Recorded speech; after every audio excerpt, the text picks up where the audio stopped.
Okay, I'm going to call the public session of the October 19th, 2020 meeting of the Woodbridge Board of Ed to order at 7:06 p.m.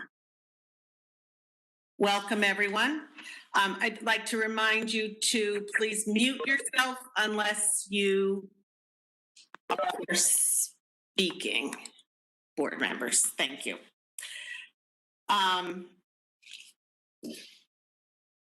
Item 1.5 on the agenda is correspondence. I would like to acknowledge receipt of a letter signed by 65 faculty and staff members thanking the administration, the custodians, and the nursing staff for a successful reopening of school. This letter is viewable as an attachment in e-meeting. All board members have received it. Item 1.6, public comment. The board welcomes public participation and is appreciative of the feedback we receive from the community, whether it is through letters or public comment at meetings. The input is valued and helps inform our decision making. We ask for all feedback to be offered in a respectful and courteous manner. Our administrators, teachers, and staff members are always striving to provide the best educational experience for all students. Please continue to partner with us by sharing concerns and suggestions so that we can meet the needs of our community in the best way we can. If you are making public comment at tonight's meeting, please be aware that the board will not respond to any comments made during the public comment period, except to clarify issues. We will take into consideration your comments, and when appropriate, district administration will follow up with you at a later point in time. We ask that speakers limit their comments to 3 minutes. Mr. Cowan, I'm going to ask you again if you will serve as our timekeeper this evening. Thank you. Excuse me. Oh, I'm sorry. You know what, Megan? I'm sorry. I didn't ask if you had other correspondence. A few more. I just want to interrupt you. No worries. No worries. So I'll just say those quickly and then we can move into public comment. Great. So we did receive 3 correspondence this month. 2 are a bit older, before our last special meeting. One was right after our last full board meeting and was from a family. It was actually a letter to Ms. Sherman. We were just CC'd on it. I think the full board should have received it. But basically a thoughtful follow-up to conversations regarding distance learning and concerns with that. Another one was from a parent who was talking about distance learning and wanting to raise the concern of changing it too quickly and too much, that they really liked Flex Fridays and that they hoped that we would poll parents. This was again earlier in the month. We've already thus talked about this, and I know Christine has already been doing that. So and the third was actually one, and I apologize to the board that no one has received this yet. Christine and I just realized tonight she had referenced it to us at one point, and I realized that we never received it. So she did forward that to me, and I'll forward it to the rest of the board. I just got a glimpse of it, so hopefully I'm paraphrasing this correctly. But essentially, the parent was concerned about Beecher families not being properly informed about COVID cases when it was not at Beecher or not siblings at Beecher, but the broader BOA districts. So was just having some concerns and thoughts about that, and was hoping to hear more about that and why I believe why we're not doing that, and also if not, why not? Yeah, that's about it. Sorry, I just read it very quickly, so I'm probably not. Hopefully, did that justice, and I will forward that to the rest of the board. That's that. Megan, thank you, and I'm so sorry that I skipped over that on my notes here. No worries. So we're into public comment. If you wish to make a public comment, you can raise your hand in the participants area of the WebEx meeting.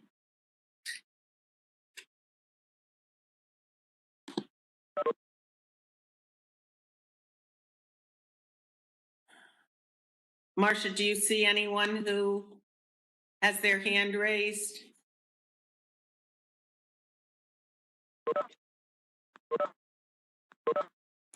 I'm not showing anyone, Lynn.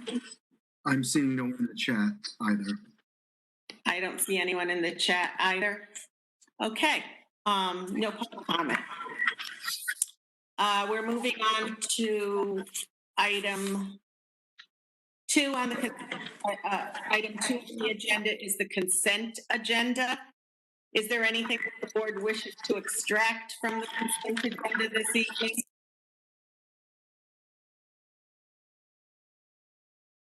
Okay, can I have a motion then to accept the consent agenda?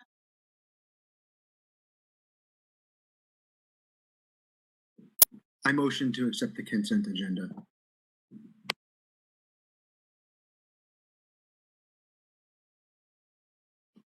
Still muted, Lynn. Thank you, Dan. Do I have a second? I'll second that. Megan, okay, Dan made the motion to approve the consent agenda as presented.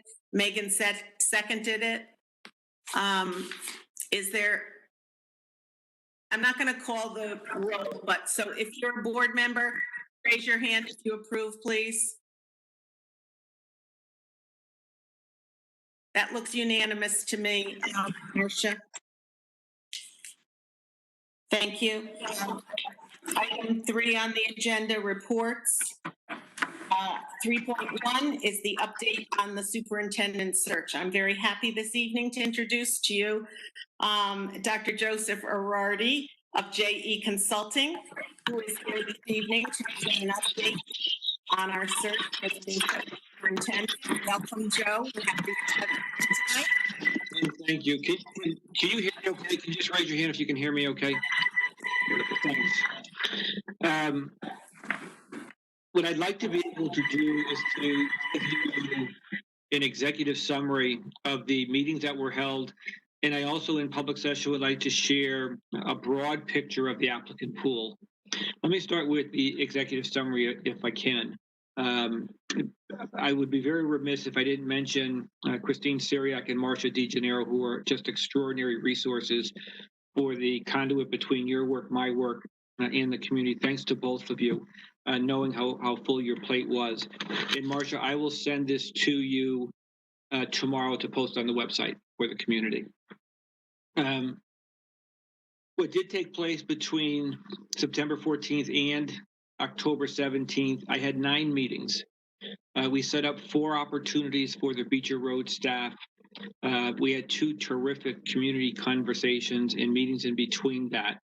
Along with the survey, it's my belief that the executive summary comes to you with approximately 150 folks weighing in, which is a good number.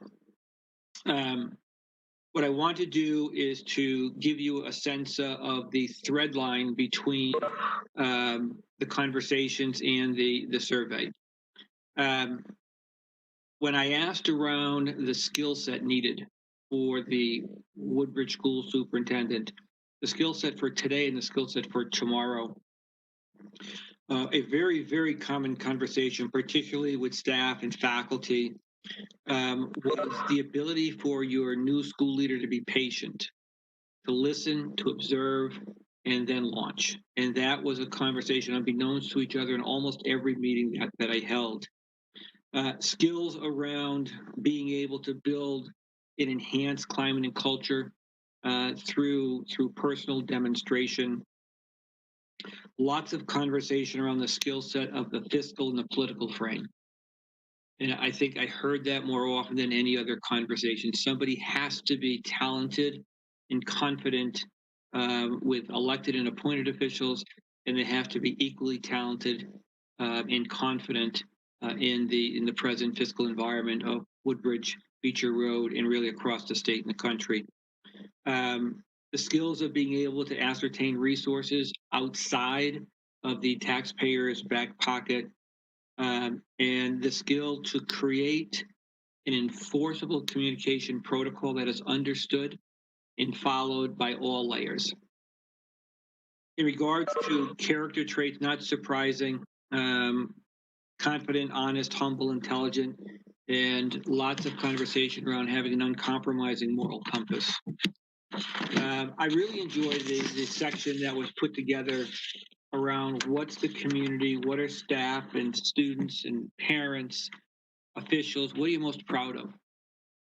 Big picture is that the Woodbridge community believes that the Beecher Road graduate moving on to middle and high school is extremely well prepared for success going forward. They're awfully proud of staff, and the definition of staff in this particular case is certified and non-certified staff. Most proud of the school board and the school board's ability to educate the whole child, particularly conversation around the arts, the enrichment program, the multi-age program, and co-curricular activities that you continue to offer with diminishing resources. They're proud of the legacy of Beecher Road School, and the legacy they believe is a place of exceptional teaching and learning.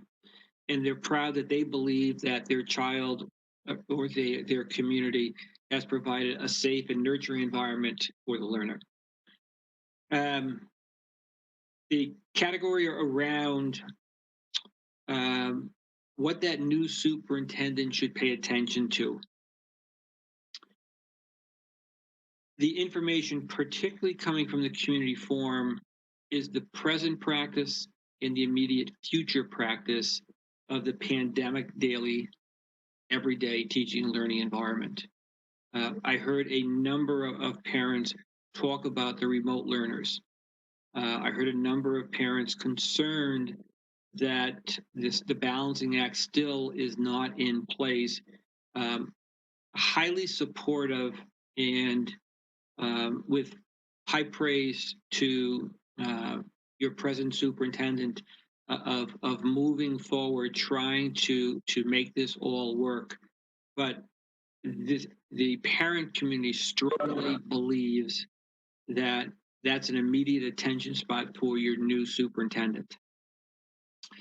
They also believe that the new superintendent needs to recognize the fiscal turbulence at the state and the federal level and be a firm voice and an understanding of how to leverage every dollar for every student. Focus area needs to be about retaining key staff members. And finally, the focus area around the social and emotional well-being of the child. What I then tried to do was I took script notes at all of my meetings and tried to chunk them together to make them make sense for me and most importantly, make sense for you. So in addition to the focus areas that I just shared with you, additional comments that were shared by many. The new superintendent needs to recognize the uniqueness of a one school district and approach that work as a partner to all Beecher Road staff. What that is trying to say is that in a district with one school, staff, faculty, certified, non-certified, they are hoping that superintendent is a daily part of their teaching and learning, constantly in the building and constantly being able to observe what's happening at Beecher Road. They also talked about the hope that you're not doing this in another 2 or 3 years. They want somebody who's going to stay. How we're going to get to that piece, I'm not certain, but they want somebody who's going to stay. They want somebody who's going to listen and to learn before any launch. They want someone who recognizes diversity and that they create a platform of equity and inclusion for all learners through personal and professional demonstration. Superintendent prioritizes relationships. They have a sound personal credo. They embrace the exceptional learner and work with both the school and the parent community for student success. That was a conversation that took place privately a number of times with parents calling me. They want someone who will be visible. They want someone that understands that beyond test scores, which we're proud of in Woodbridge, that music, art, phys ed, your unified arts program are all really important pieces to the puzzle for every child in your district. They're looking for someone who can retain, lead, and inspire the Beecher Road staff. Looking for a superintendent who embraces parents and their voice and their partnership I think most of all, they're looking for a superintendent that never forgets that they're in the business of kids and they never lose sight of them. That's the executive summary of the work that's been ongoing for the past 5 weeks. Your applicant pool, as I think I mentioned in public session about a month and a half, 2 months ago, I anticipated it would be a strong pool. And I believe that you have a very, very strong applicant pool. I had mentioned that most likely 14 to 16 applications completed is a good yield. When I closed applications this past Saturday on the 17th, you had 27 completed applications representing 7 different states. Of the 27, a fourth of them are sitting superintendents in good standing. The majority of your applicants are central office assistant superintendents. And the research that I've done with the applicant pool, I am very, very, very confident that your next superintendent is in that pool of applicants. We'll talk a little more about that in the non-meeting. But I think to bring this to close, thanks to each one of the Woodbridge School Board members for being accessible, for persevering through my Sunday updates. Thank you to central office staff. Thank you to faculty and staff and to the community who made this work quite easy to bring to you in executive summary form. Lynn, at this point, I'd love to answer questions that you may have or members of the school board may have around the executive summary or the applicant pool. Joe, thank you very much. Board members, are there any questions right now of Joe?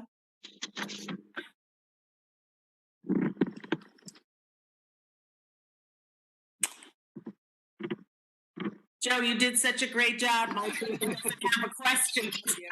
Actually, I put everybody to sleep, but Lynn, thank you.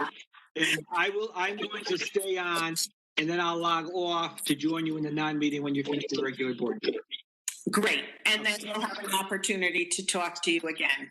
Joe, thank you for your work and for your executive summary. I appreciate that, and I know our board members do too. Very comprehensive overview. Thanks.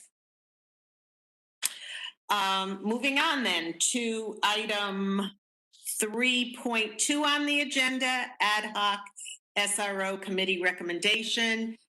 Dan Callan, I'm going to call on you as the co-chair of that committee. And I just want you to know that Dan's report is amazing. It's so thorough. So thanks for that, Dan. Thanks for setting me up for failure. So it's very short. So we were charged in June 2020. We reported out in October of 2020, and our charge was to recommend to the to the Woodbridge Board of Ed on security personnel needs for the 2021-2022 budget. So the process that we undertook was to have 6 meetings ranging from June 9th all the way until October 1st. The people that we started the committee out with were not the people that we finished. Superintendent Gilbert left us and was replaced by Superintendent Syriac. Our PTO representative was changed to Joy Prudhomme, and our teacher representative was changed to Timothy Rourke. So what we discovered in this 6-meeting ad hoc committee was that there was a perception and there was strong emotions about this topic. We found out that there was extreme competence from the current staff and that there was management considerations that we should consider, and also that there was a true cost and a cost share scenario that we needed to take into account. So we start off by looking at just the dollars, and this is a back of the envelope calculation. It is not to be taken as actual real numbers. And if you need actual real numbers, you have to go to Mr. Pulo for those. I am just reporting out back of the envelope. And so the SRO costs us about $138K a year. We share out about $20K over 3 other organizations. and that rounds out to be about $57 an hour. If we got an armed guard for 10 months, it would be about $90K, but we wouldn't be able to cost share any of that out, and it would come out to be $52 an hour. So not that huge of a dollars per hour savings. The 10-month SRO cost is about $106,000 a year. And we also looked at an unarmed guard model and a no person model at the school. So what we identified was this final recommendation, which was given that the Woodbridge School District has an interim superintendent and we are in the annual budget process, that the 2020 Ad Hoc SRO Committee recommends that the BOE fully fund the SRO for the 2021-2022 budget until a new superintendent can participate in the decision-making process. Additionally, the committee recommends that the cost share be reviewed by the Finance Committee and the BOE on an annual basis. It is a request that the BOE reconstitute an ad hoc SRO committee that includes the new superintendent to investigate the unanswered questions that were raised. Further, we suggest that no later than 4/1/2021, that the new superintendent shall set a date for this new committee to meet for the first time. And there is another 84 pages of additional documents on this report that supports this position. More than anything else, we found out that we have an extremely competent individual in Officer Lynch, and we could not break that fact away from the SRO position. And if it was not, my personal perception, I will say, is, and whoever's not muted, can you please mute? I can hear someone speaking.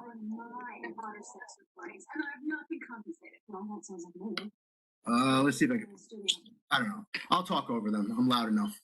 So if it wasn't for the competence of the individual of Officer Lynch, we probably would have had an easier decision. And I would just personally like to say thank you to Officer Lynch for all that he does. And that's the end of my report. If there's any questions, I can answer them. Dan, thank you for that. Board members, any questions about the Ad Hoc SRO Committee report? Dan, I can't see the board members. So, Lynn, I just wanted to make a few clarifications. So one is there was mention of an assumption that the armed guard could not be cost shared out.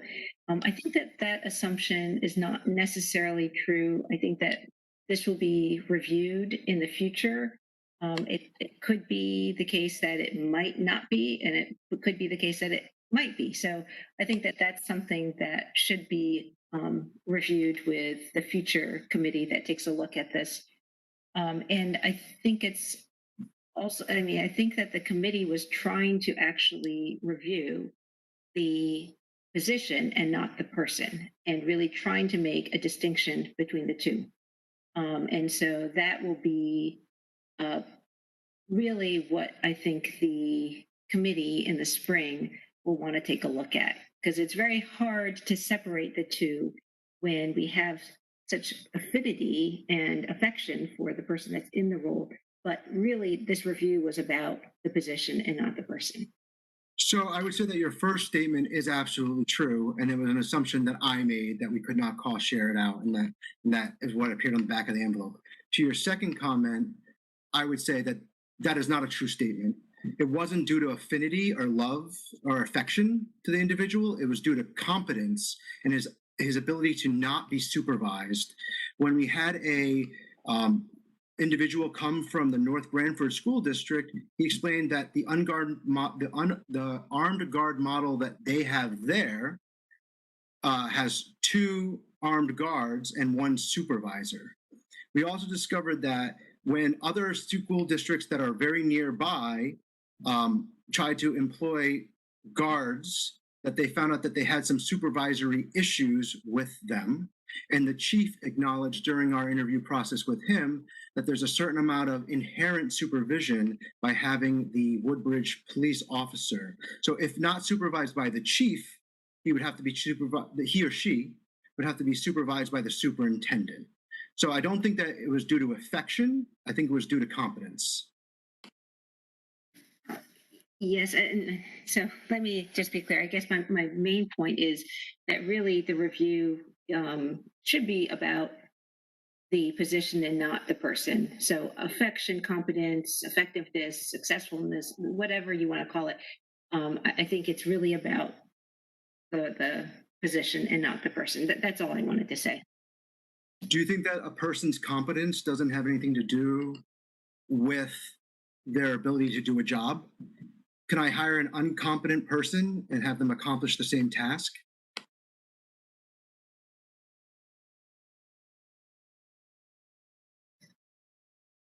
I'm sorry, I'm not sure if this is the form. I mean, I'm happy to take this offline with you, but I guess I just wanted to clarify for the group that might not have been able to participate in all of the meetings as to what we were trying to do.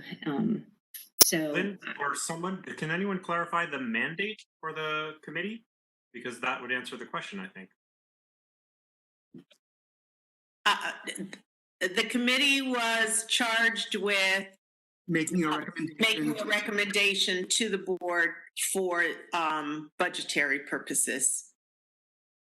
for personnel needs and costs for the 2021-2022 budget.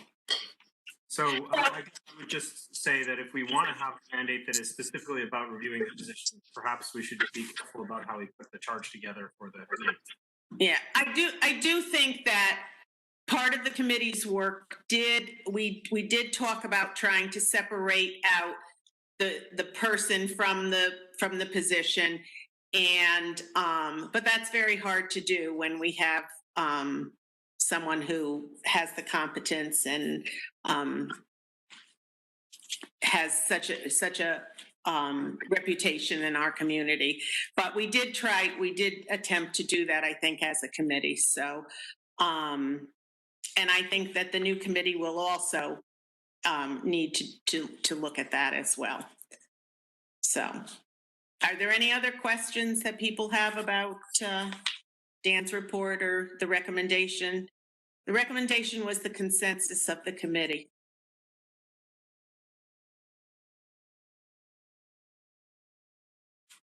Okay, hearing none other, we'll move on. Thank you, Dan. Item 3.3, PTO update. Joy, are you here tonight? I see you somewhere. I see your name, Joy. Are you here to give a report? Mm-hmm.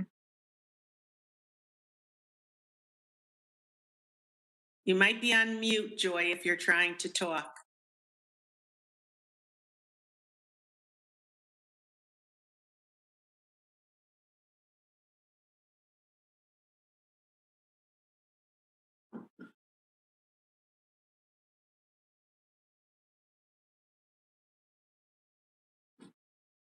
Is there anyone else from PTO who's prepared to give a report tonight?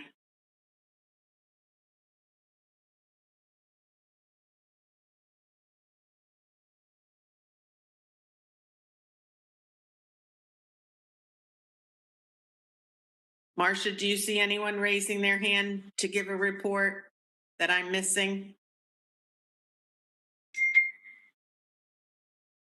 I'm not seeing anyone else. Lynn. Okay.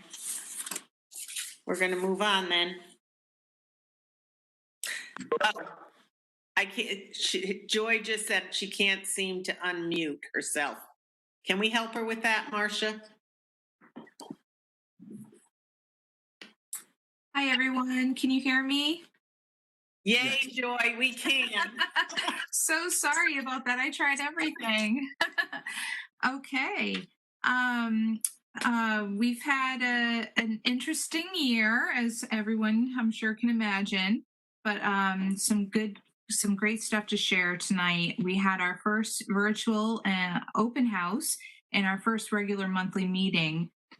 they were both very well attended, and we got to meet lots of new faces and a lot of great ideas shared by a lot of new parents that we haven't been able to meet with in the past. And Joyce, she's can the, you hear me?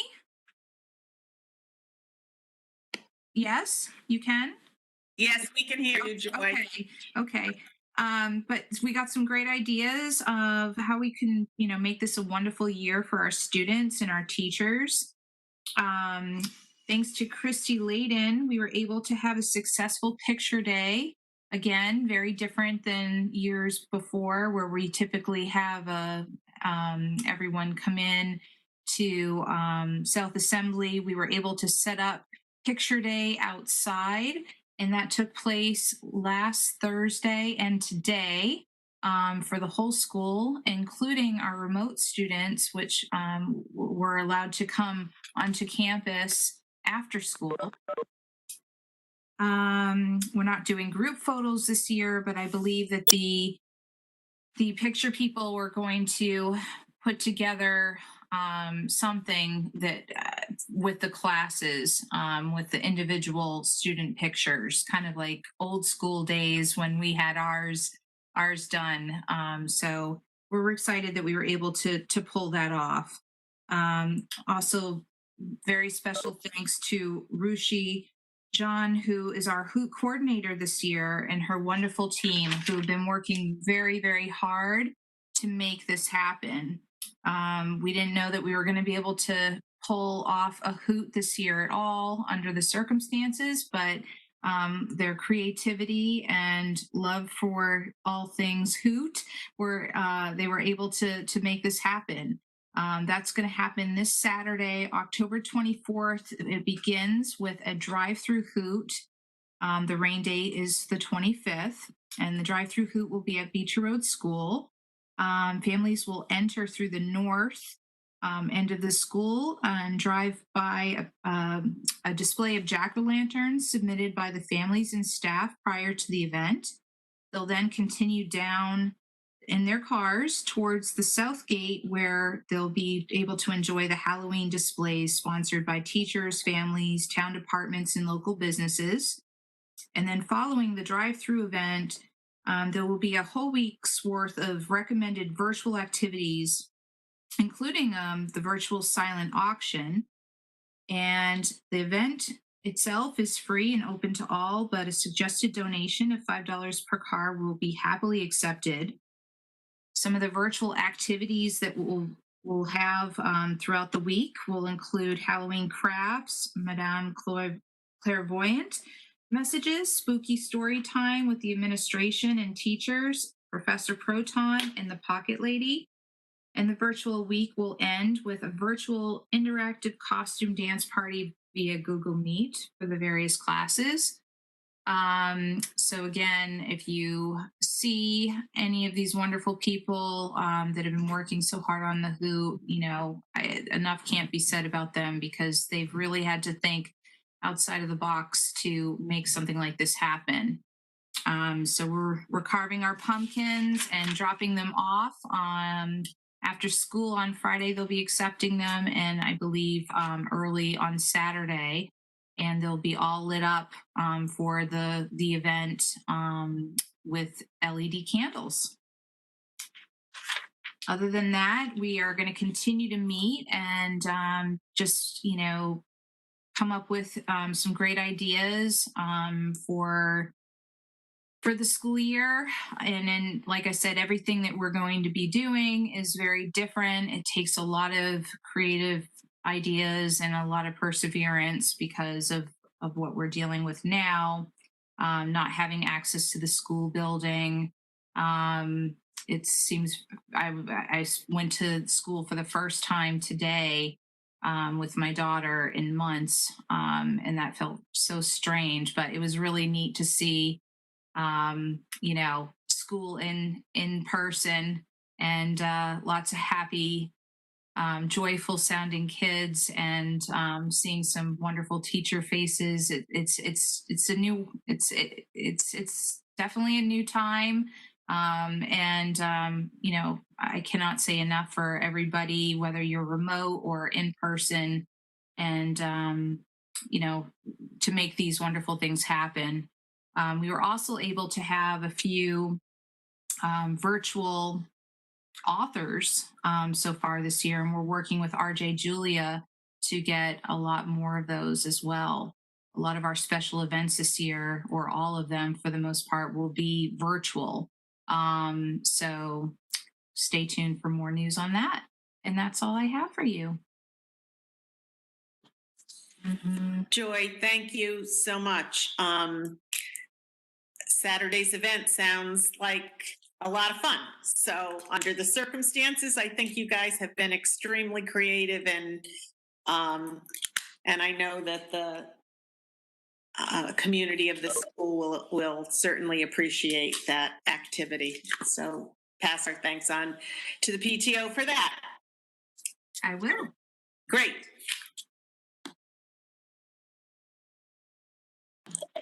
Uh, 3.4, Superintendent's Report. Christine. Thank you, Lynn. I too would like to thank the PTO. I'd like to thank them for all the hard work that they do on behalf of the students.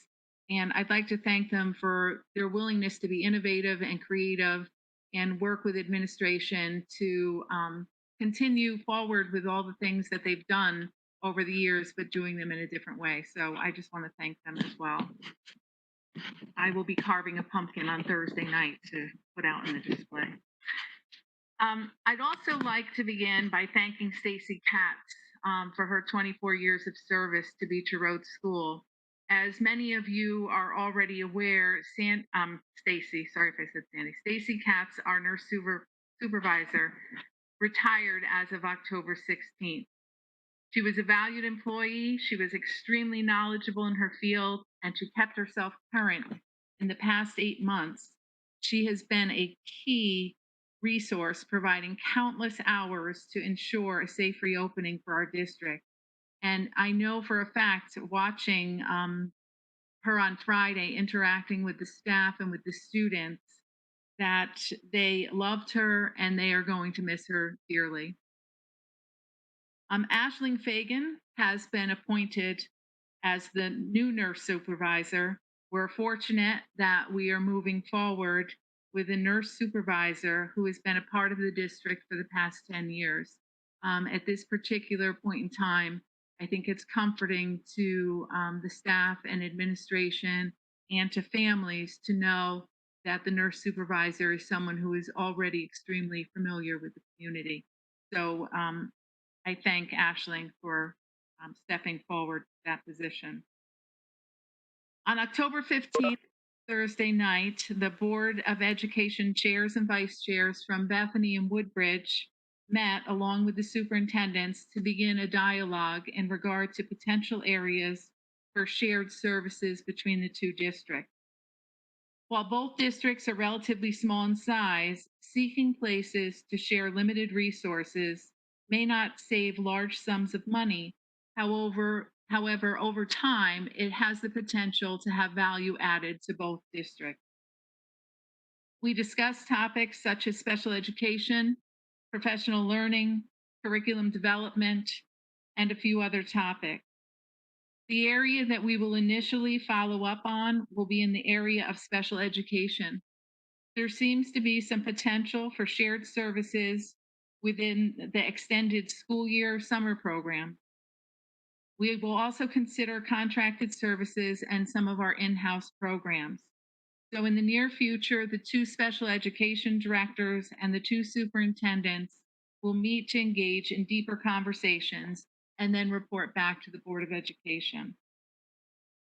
Tonight, I'd also like to give you a very preliminary overview of the survey that I recently sent out to families to complete in regard to in-person and remote learning.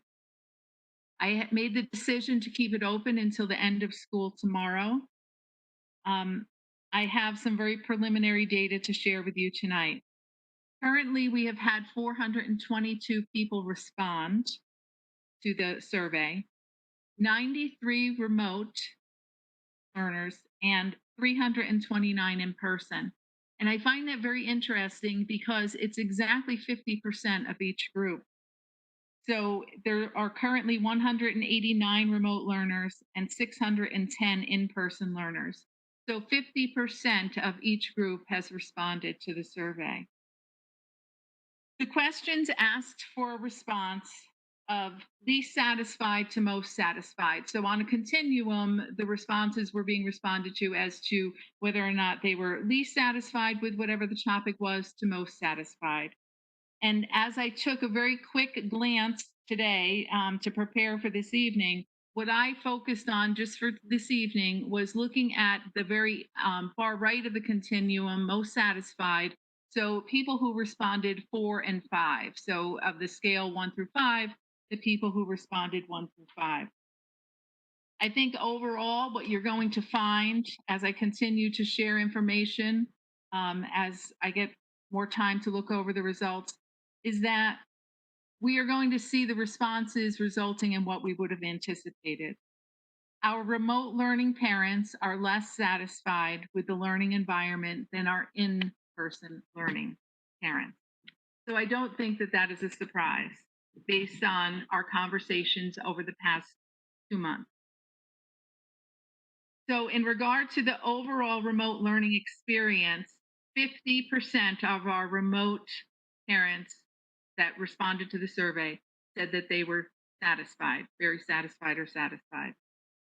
97% of the in-person learners said they were satisfied or very satisfied. In regard to the overall satisfied with the adjustment to either remote learning and or to in-person learning, 58% of the remote learners were satisfied with the overall adjustment. 98% of the in-person learners were satisfied. Another area that I really think we need to spend more, and I'll go over all of the rest of them at a future time, and I'll share that out with you, but the range really was that in the remote area, it's around 50% satisfaction, and in most cases, in in-person learning, it's in the high 90s as far as the satisfaction goes for the different topic areas. But an area that's most concerning to me and where we need to collectively focus is on the remote students' feeling of a sense of belonging to the classroom and interaction with their peers. The numbers there were 44% and 35% respectively. And I know that we had a sense that it was going to be difficult for our remote learners to feel that sense of community and to feel that sense of connection with their peers. However, it's an area that we really need to focus on because it's important for them to feel that they are a part of their learning community, and it's extremely important for them to have opportunities to engage and interact with their peers. And when we begin to explore ways that we can improve that, I think it's important that we are also looking at not only the peers in their remote learning class, but their peers across their grade level. Because at some point in the future, the two groups will join together again. And it's important that they keep and maintain that connection with each other. The in-person sense of belonging to the classroom is at 94% currently and 91% in regard to their interaction with their peers. So again, we may not be surprised by those numbers, but I think they are very important for us to focus on as we move forward. And I think some of our focus has been very heavy in regard to the remote learning class sizes, rightly so, the budget impact, rightly so, but we need to focus on these young learners and make sure that they feel connected to our community. I believe our current remote and in-person numbers have stabilized. I did ask a question in the survey about whether the remote learners have any intention of returning back to in-person within the next month. And that number is now at 7%. So I think at this point, we can look at the fact that our remote learning class sizes are stable and our in-person learning environment is stable. We may have a few students go back and forth. However, I think there's stability there. In regard to where we currently are, our current remote learning class sizes, kindergarten is 24, first grade is 19, second grade is 26, third grade is 30, fourth grade is 33, fifth grade is 30, and sixth grade is 27. Our current goal is to get each remote section to 25 students when we return from Thanksgiving. One teacher in grades 2, 3, 4, 5, and 6 will have both in-person and remote learners. If the numbers go up in remote over time, then there may need to be another in-person teacher that does both in-person and remote. This remains the least disruptive way to reduce the remote learning class sizes. It will impact approximately 6 in-person teachers and 21 students.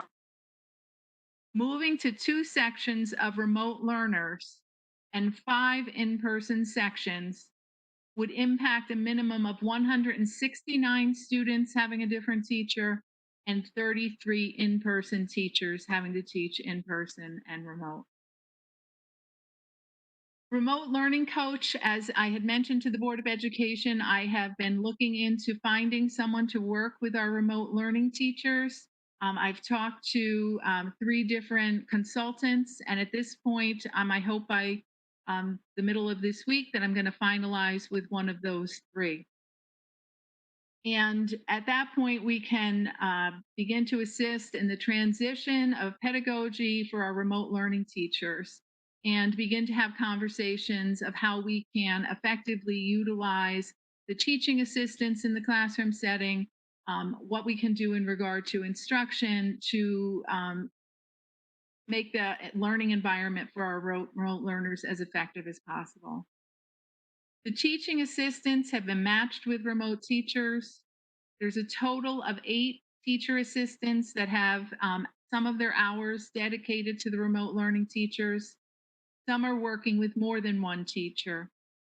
In a 6-day cycle, we have approximately 30 hours of teacher assistant time dedicated to helping with our remote learning teachers. Some of our remote learning teachers to start off have begun to utilize the TAs to assist them with some clerical support systems. Others have started to utilize them with some of the small group work that's going on in the remote learning.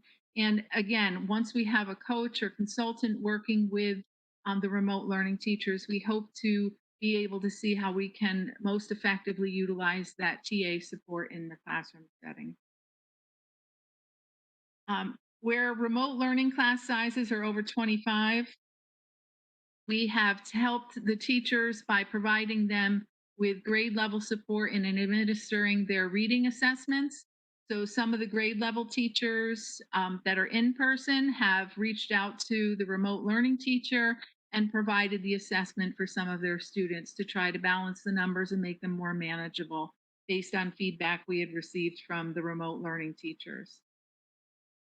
There are several things such as this that administration is trying to do to assist the remote learning teachers who currently have large class sizes until we can make that transition point at Thanksgiving.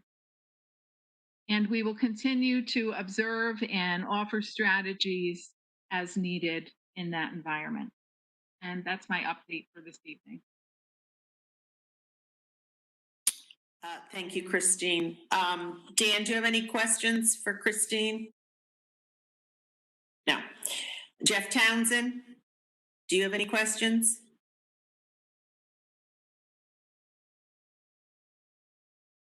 I'm muted. Yeah, I just have a quick question. Take my regular role of just checking on the current academics numbers and just comment currently Connecticut is at 11.7 on the daily cases per 100K.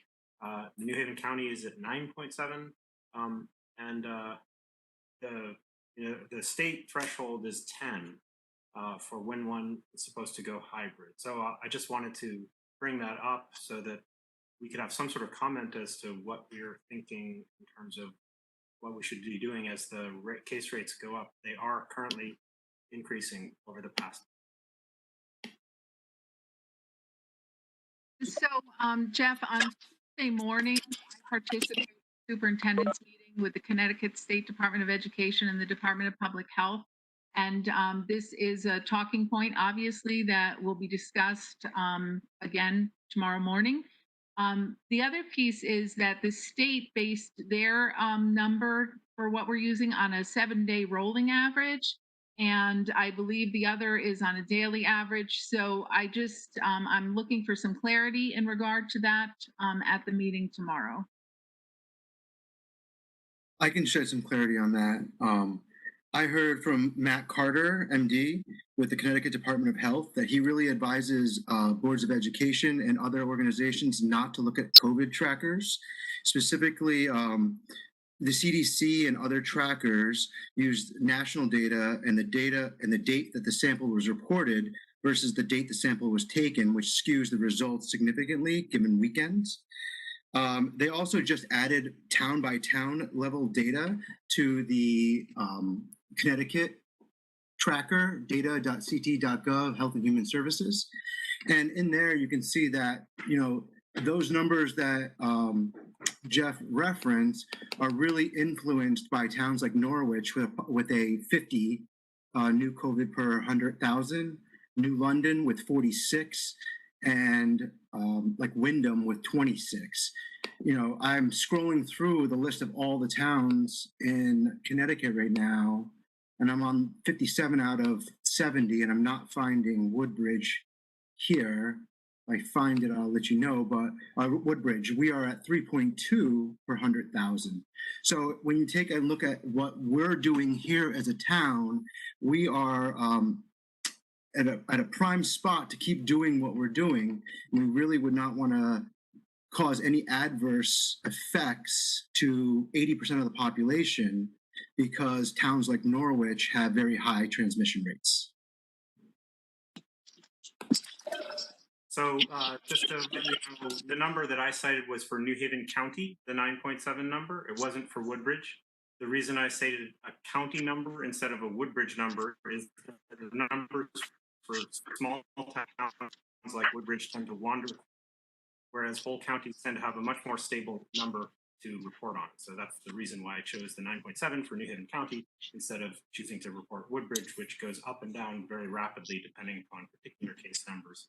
So data.ct.gov, which is the recommendation from the state, has New Haven at 6.3, and it's been recommended by, again, the Department of Health to use that number versus, because I could go find a COVID tracker that said 1, right? And I could go find that one, I'm sure. And so we should all be looking at the same metrics, not different metrics, I think, to make good. New Haven County and New Haven are different entities. Right. So I totally agree. New Haven County is at 6.3. Not so New the Haven other 6. thing, just to point out too, Jeff, thank you for giving those numbers. I was curious about that because, and Dan, thank you as well. The data.ct.gov is what I've been following, just because I'm curious what schools are being directed to follow. The thing about that, though, is one, it used to be a 7-day average. Now it's a 14-day average, which concerns me a bit. But they say that helps with stability. But I don't know. It also helps delay knowledge to an extent. I think what's also tricky about that, the 14 days is it's not a rolling average. So it's not like the last 14 days. It's like they update the numbers every 2 weeks for the previous 14 days. So there's a delay in information there. So I'm not saying that I'm not saying we ignore those numbers. I do think we should look at them, but I do worry that if that's our only source of data that we're looking at, that we might be too far down the road before we make a decision. So I do think it's important to pay attention to the daily numbers as well. We might not jump quick because they might go up and down, but that's something to think about. Megan, that difference is exactly the difference between the numbers that I cited and the numbers that Dan is citing. Connecticut has those that means that it tends to be slower compared to the COVID Act Now citation that I'm looking, but it's the same data. It's just how you process it, and those delays are worked into the Connecticut data system, and they aren't worked into COVID Act Now. And it just makes sense to be more sensitive to the changes, and it's not like the changes that you see on COVID Act Now are dramatic distortions of that. You see exactly what you expect, a sort of slow rise going on COVID Act now, which is exactly what you expect given the numbers we've given. There's no surprises here. There's no data manipulation going on. They're both accurate, but they are just processing the data in different ways. And I would prefer not to have that sort of delay that is inherent in the data. Exactly, you stated. So thanks for clarifying. So the meeting tomorrow morning is specifically going to address addendum 4 as well as the movement to the 14 days. So I should have further information that I can share with the Board of Education after that meeting tomorrow. Thank you. Great. Thank you, Christine. Laura, do you have any questions or comments for Christine's report?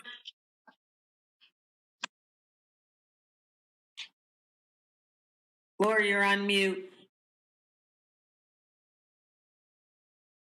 Thank you for doing all the surveys. It's very important for us to get that information so that we could make the best decisions possible. Thank you. Joyce? First of all, I just want to thank Christine for really just throwing herself in there, having inherited all of these problems, not having a hand in creating any of them, and really trying to solve these problems. I know that she loses sleep every night over these issues. So really, thank you so much. We're so grateful for trying your hardest on this. I guess I had a few questions. The hybrid model that you described in capping the remote classroom sizes to 25 and then having the excess number of remote students taught by an in-person teacher, I guess I would wonder how the students, those remote students, would be assigned to that hybrid class and how teachers would be assigned to that hybrid situation, because I imagine that I'm a remote parent and I'm not sure I would want to have my kids assigned to those hybrid classes. And I can imagine that teachers would not be very enthusiastic about teaching the hybrid classes. And so I appreciate the effort to minimize the disruption, because I think that that is an important factor. You and I have talked about that. So I really do appreciate that. But I'm just worried about the knock-on effects. The second question I have is the 30 hours of TA time, is that for one TA per remote teacher? Is that 30 hours for 8 TAs for all of them? I was just curious, I didn't really understand what the 30 hours was referring to. So if you could provide a little bit more clarity around that, that would be helpful. And the third question is, listening to this conversation that we're having about cases, they are slow, the case numbers are slowly creeping up. And I wonder whether we really should be talking about hybrid. And I know that many of us have reservations about hybrid, and yet we are approaching the hybrid scenario much more closely each and every day. And so I guess I'm a little bit hesitant to switch to one model, then have to switch to hybrid later on. So I guess it's just a question as to whether we should incorporate hybrid into our thinking right now. So those are my 3 questions. Thank you, Joyce. So certainly how to select which teachers and which students is going to be a challenging task. So I believe the administration and I are initially going to see whether there are individuals interested. We certainly don't expect many teachers to raise their hand. And after that, we are going to take a look at what we feel would be in the best interest of students. And we have to make that tough decision. And assign this to 6 individuals in the school. But we are going to be careful in that process, and we are going to be thoughtful in that process. And we are beginning having conversations with groups of teachers in regard to that, just to see if there is interest in that endeavor. In regard to the students, I would like to have it set up that we have selected our teachers. And then at that point, we will reach out to the particular grade levels and share with those remote. I'm sorry, I'm looking to see if I have the piece of paper in front of me. I may not right now. To reach out to, so for example, currently at grade 2, and say, we are seeking one current remote learner in grade 2 to be part of the in-person remote learning classroom. And some of the other grades, it might be 3 students that we're looking for. It may be 4 or 5 students that we're looking for, depending on the current enrollment in those particular classes.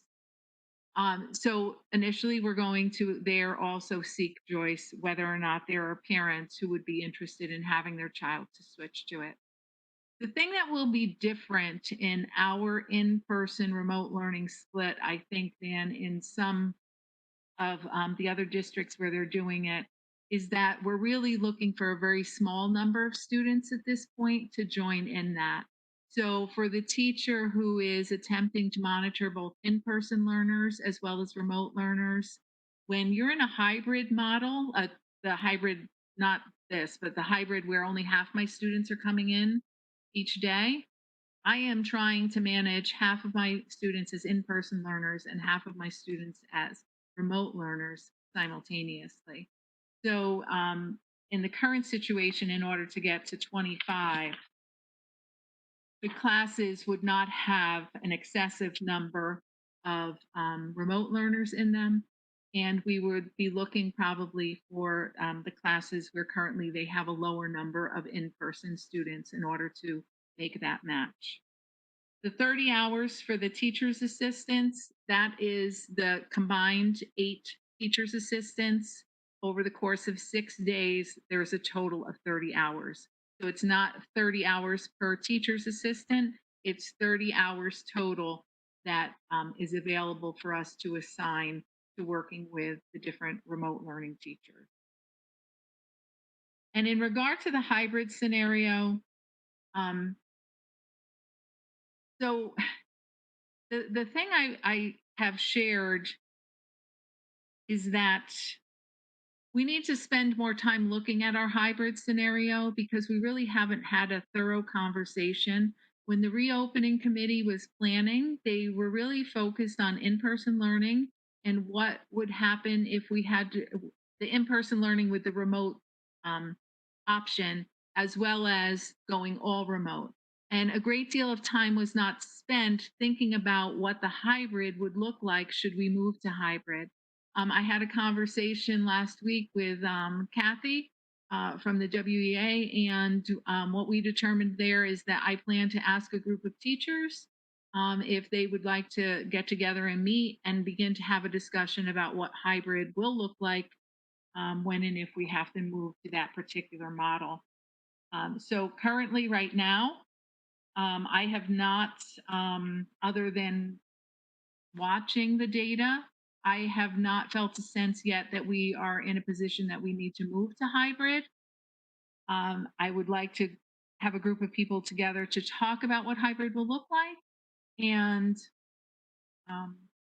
if we have to move sooner than that happens, I would still get the group of people together so that we could provide feedback to the teachers as to what the expectations are. In our limited conversations, I think that there are many people have different ideas of what it will look like if we move to a hybrid model. So we need to flesh that out as soon as possible. Thank you, Christine. Can I ask some follow-up questions? Joyce, just going to remind you that we have at least 3 other board members who haven't yet spoken, and we're going to try and watch the time because we do have a non-meeting afterward.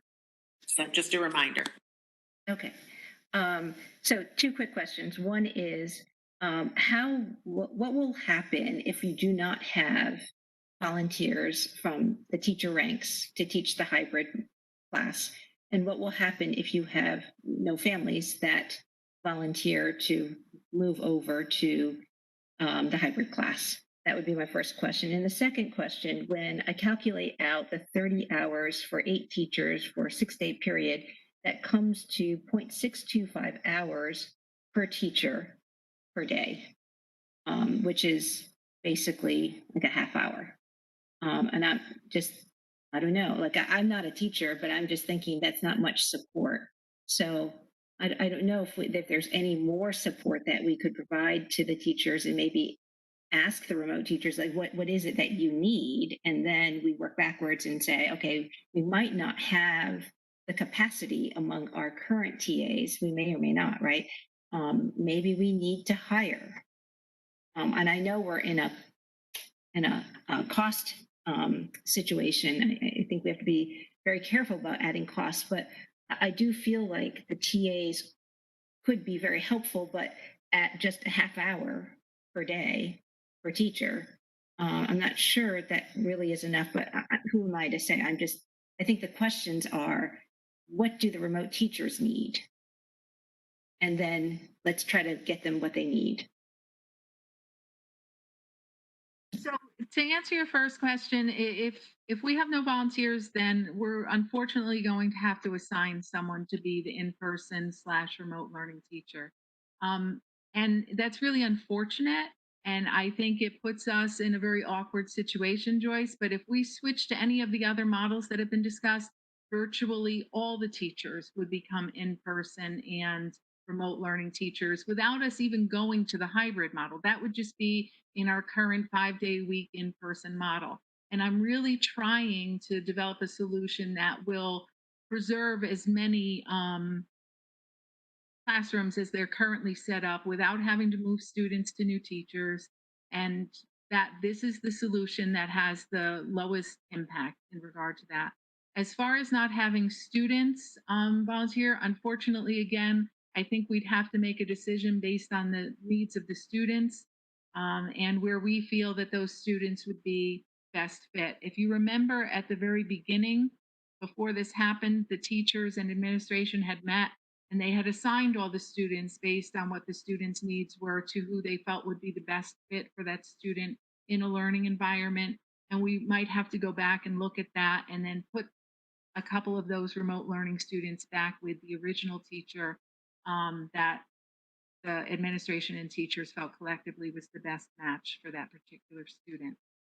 It's very unfortunate. I hope that we don't have to do that, but it may be a point in time where we have to do that in order to move forward and reduce the class sizes in the remote learning environment. In regard to the TA, I absolutely understand what you're saying. Just so you know and have a better sense, they're generally not working with them for 30 minutes, but it might be that they have an hour of support one day and they may not have support the following day. So generally the increment of time is not quite that small at a particular time, but I understand when you do the math and you split it out that that's what the result is. I am not currently in a position where I'm going to reach out to the board and ask you to add additional staff. I'm still trying to find ways to offset the cost of the staff that we are asking you to add or that we have already in place working with our students. Certainly, if that's something that the board decides to do, or if there's suddenly a windfall of money, I do understand what you're saying, that having a dedicated teacher assistant for the remote learning teachers would be much more ideal than what we're trying to put together. We are, asking a lot of our current TAs, and I appreciate them for stepping up to the plate and doing what we're asking them to do, working with both in-person, remote. Now you're on the computer, now you're off the computer, now I need you to do this. We're pulling them in a million different directions this year, and they really deserve a huge thank you for all that they're doing.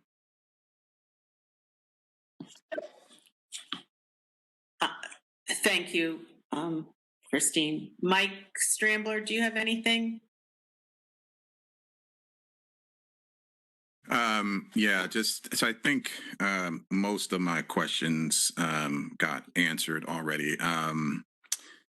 Have a couple of questions. First of all, thank you, Christine, for all of the attention you've given to these very important issues. And I know it's taken a great deal of your time, and I know these are some tough questions that you're fielding right now. But I appreciate you. I appreciate your openness and how straightforward you've been with addressing these concerns. So one question I have is about is regarding the survey. So you said one of the big gaps there between the remote and the in-person had to do with things like I think it was the sense of belonging and the sense of community. I think it was the other one. They both had to do with basically social connections. And those differences were, pretty, as you mentioned, pretty striking. And you mentioned more attention would need to be given to that. I'm just wondering if you had any thoughts about how that might happen. I know it's especially challenging given that these students are online, and it's inherently more difficult to foster community and relationships in that way. I'm just wondering if you have some initial thoughts about how that can be fostered. So I think a first step, Mike, is just getting a group of people together and brainstorming different ways that we can do that outreach to our remote learner. Obviously we're very effective in the in-person setting, but just doing what we're doing in the in-person setting in the remote setting is obviously equitable. So we need, I don't know if equitable is my right word, but it's not transferring over to result in that same feeling of connectedness. So I would say that we need to think of some different strategies to utilize. So I would really like to begin to talk about ways that we can have our in-person students connect with our remote learning classes. There were many times that I went into classrooms and I would observe and I'd say, oh, well, who's that up there on the screen? And, they were talking to their sister school in a different state, or they were talking to their sister school in a different country.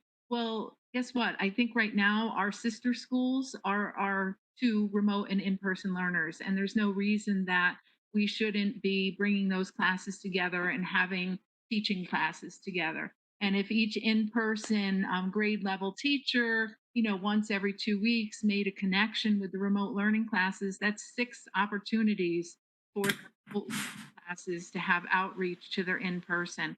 But I don't want to be the one to think of creative ideas. I want to bring a group of people together and have us work together. I would also like to look deeper at asking the students what it is that they need to feel that connection and what it is that they need to feel more connected to their peers.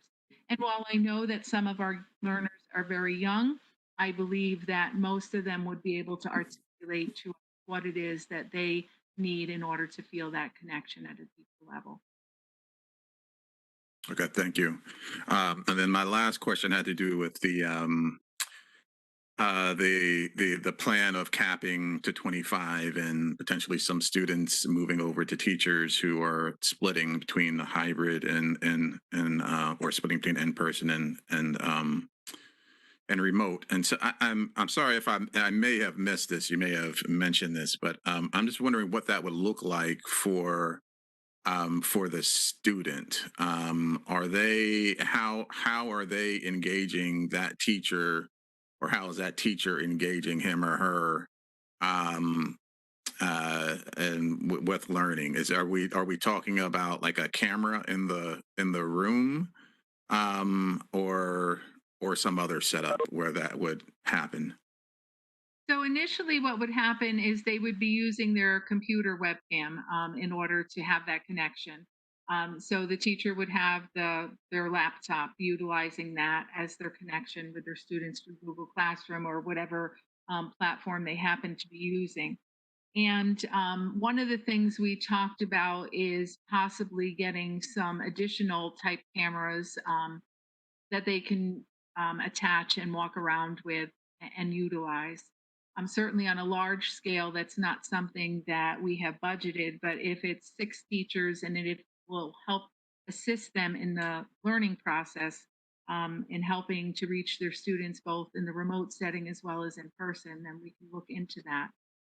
The other piece that I plan on, Mike, is that since that transition will be happening around Thanksgiving, is we want to identify who these teachers are as soon as possible so that we can utilize the month of November to help provide them with some additional training and support as to what that will look like. Have them go and visit another school where that is currently happening, and also use some of the time with the remote learning coach to assist them as well in what that would look like in their classroom.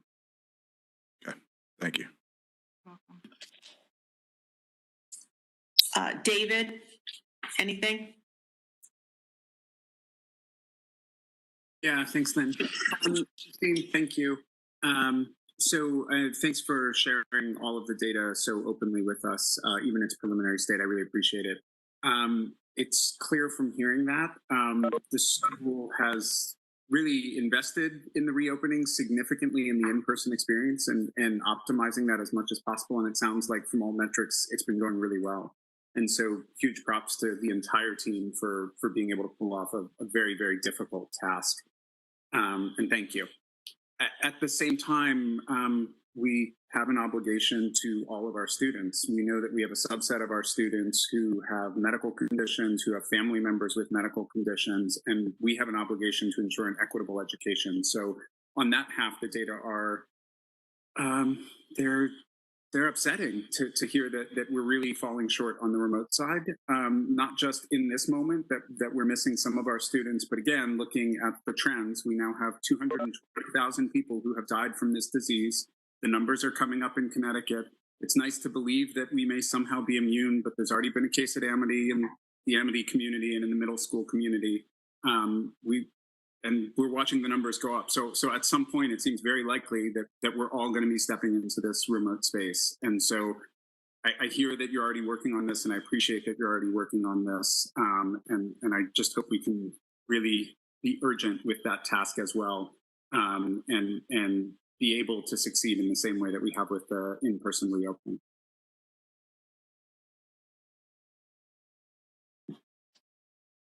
Thank you, David.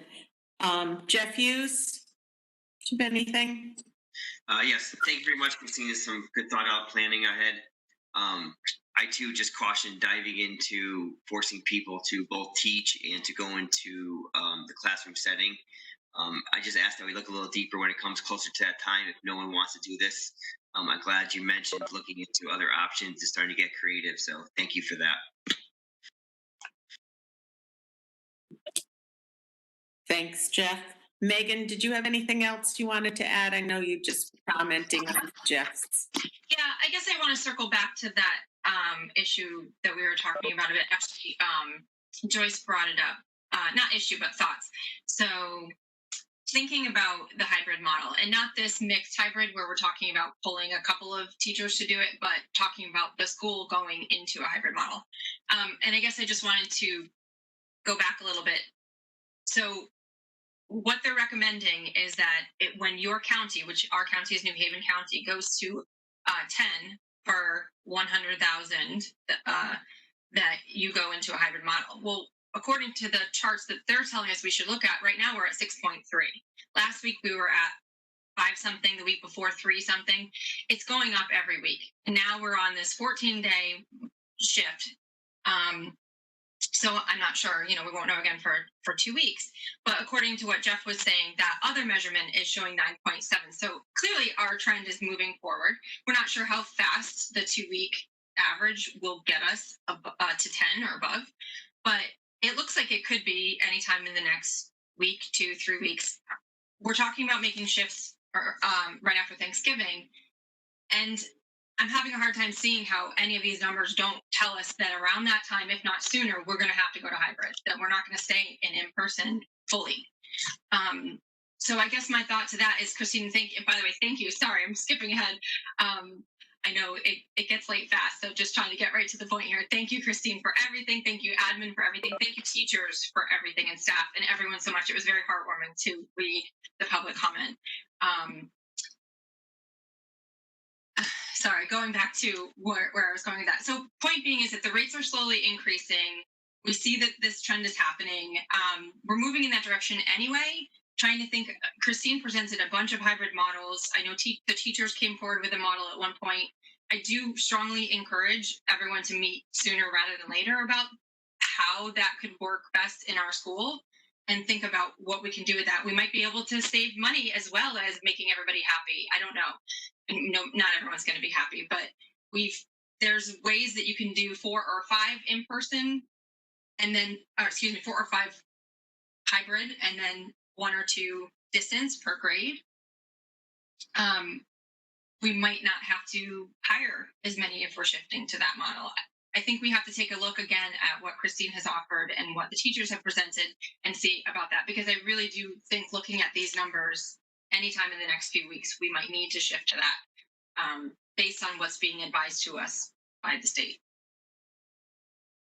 And So, I guess I just want to add one thing to that, and I appreciate that, and I assure you that we're going to work on, what it will look like if we move to hybrid. But we have to also be prepared that at any time we would move back from hybrid back to in-person learning, and this issue that we're currently talking about for the past month and a half is going to be there again. So we kind of have to fix that as well as being prepared for hybrid. And hybrid is not going to result in us not having, it's going to be the same teachers with the same students. It's just they have half the students in front of them and half the students at home remote. It's when you go to all remote learning, and if we knew it was going to be all remote learning for the rest of the year, that we would be able to make changes in regard to the staffing levels. But hybrid is not going to provide us with that opportunity, unfortunately. Unless if we committed to staying at a hybrid model, even if we come out at one point the same way Amity and other schools have done, because they can't finagle the numbers. I mean, we're worried about the budget, we're worried about the students, so there's a lot of layers that. Sorry, go ahead, Christine. So I would just say that we would need to really consider that, Megan, because the guidance from the state is not to move to a hybrid model and stay there. Most of the districts have been having conversations who are currently in hybrid and how they can move towards in-person. And I'm not discussing right now whether the infection rate is increasing or not, but they've already begun those conversations because the goal is to move to the in-person learning. So I hear what you're saying, and I will take that into consideration. But I think we have to be prepared, unfortunately, for every scenario, because we just don't know what each month is going to bring us in regard to the pandemic. No, it's very true. It's very true. And I don't envy the position you're in having to do this. But it does appear that rates are going up, and the odds are will go up for a bit before they come back down. And this is the time of year where flu season starts and all that too. So I think just something to keep in mind. So one other piece Joyce had brought up was the TAs. And I think maybe I heard you wrong, but it sounds like the distance learning teachers, or maybe all teachers, might get a TA for like an hour a day, but then not at all another day or something like that. Was that what was said? Yeah, so in order to distribute the times that are available, they may not have their teaching assistant support every day. Okay, that's interesting. I guess I was under the impression that we would want to be providing them some kind of assistance every day. I know, again, finances are an issue. There's not an endless money tree somewhere, which would be great. But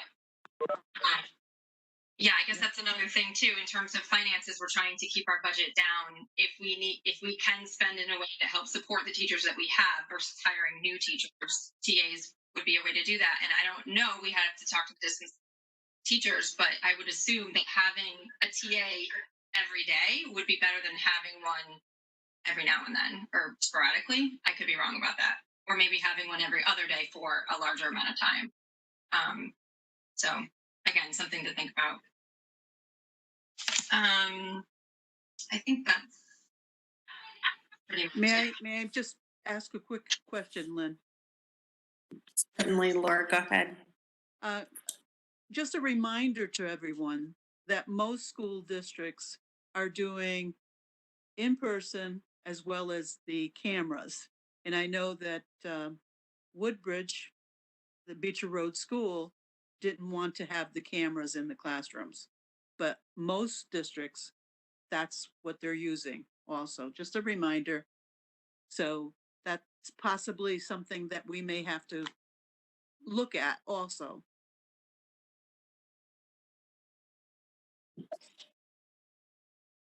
Okay. 3.4.1 is action on 2020-2021 staffing adjustments. Christine, did you want to say anything, or do you want me to ask for a motion first? Oh, I'm sorry. Can I ask one more question on the superintendent update before we move on? Go ahead, Joyce. Christine, I really like,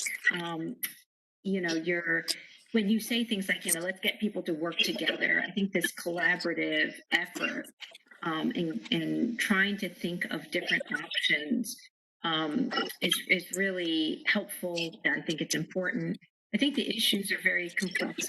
You said it well, which is you try to fix one problem and then you create another problem. And I just wonder if you should get a group of people together that represent the different stakeholder groups. Because what I'm worried about with the proposal that you have presented is that this hybrid model might meet with a fair amount of resistance.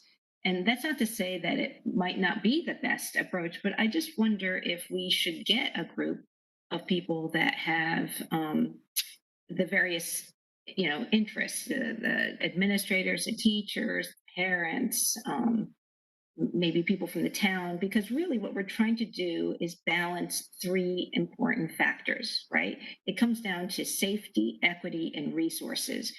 Safety is really about making sure there's enough distance in school between people. Equity is really about classroom sizes for both the teachers and the students. And resources really comes down to money and our relationship with the town.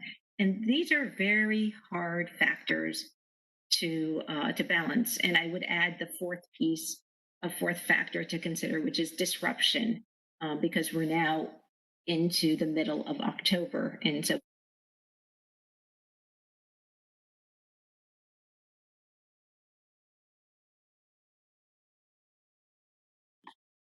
I think we lost Joyce. Oh, there you are, Joyce. Okay. Can you hear me?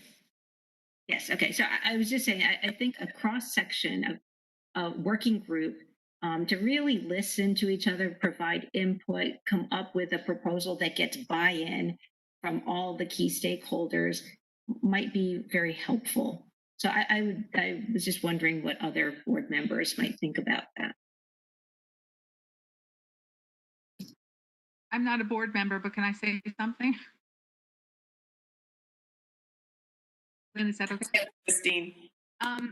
So I do plan to have groups work on what hybrid will look like. I do want to have groups talk together about how we can improve in regard to the connection to the classroom for our remote learning students. However, it is almost the end of October. I receive emails daily about when are you going to fix this? When are you going to fix this? And I think to take a step now back from the plan that is in action and moving forward to have a further discussions with additional stakeholders is going to put this off even longer. So with all respect of the Board of Education and support, I really hope that you tonight let us move forward with what is currently a plan of action to begin to address what has been a concern since school opened.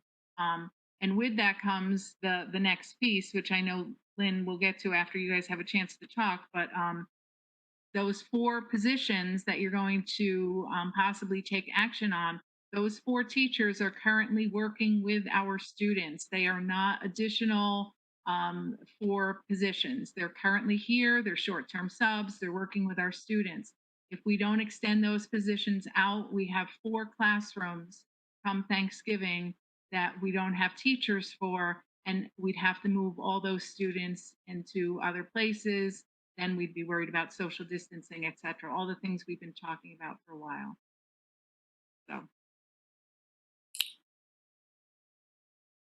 So perhaps we're ready to move on to that subject. Dan, go ahead. You know, a couple of times in this conversation, it's been said that, cases are rising, and I do not deny that in the state of Connecticut, cases are rising. And I've documented where Woodbridge is today, and I'll keep track of it for us and report it out from the DataCTgov data. But, one thing is important to understand is that it's not New York Times hitting 10 that closes the school and moves us to hybrid. It's going to be the Department of Health, and specifically Quinnipiac, if I understand correctly, that advises us to close the school or move to hybrid or something like that. And we should take what's going on in our town specifically into account, because 80% of the people in this town are using the in-person model. And out of that 80%, the people that responded to the survey, we haven't seen the results, but they responded that it's helping them out.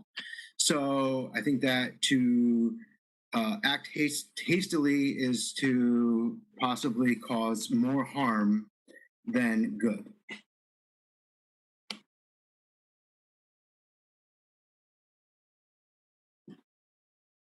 Okay.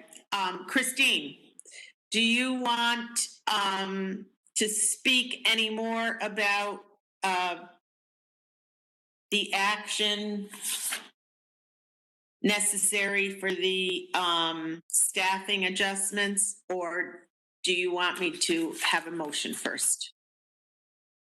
Now, the only thing I would say, this is where we left off of the October 5th special meeting, and the board was not able to take action at the special meeting. Just right. Move those. So we are, this did come out of the special meeting. It was not posted as an action item then, so it's posted as an action item now. I'll entertain a motion to hire the 4 additional certified staff that are currently in the building through the end of the school year. Do I have a motion? So moved. I'm sorry, I actually have an issue with that. Oh, wait a minute, Joyce. So we have a motion on the table, and so we can't have discussion yet. All right, all right. Do I have a second to the motion to move that we authorize the hiring of 4 additional certified staff as long-term substitutes effective November 25th, 2020 and through the end of the 2020-2021 school year? Do I have a second?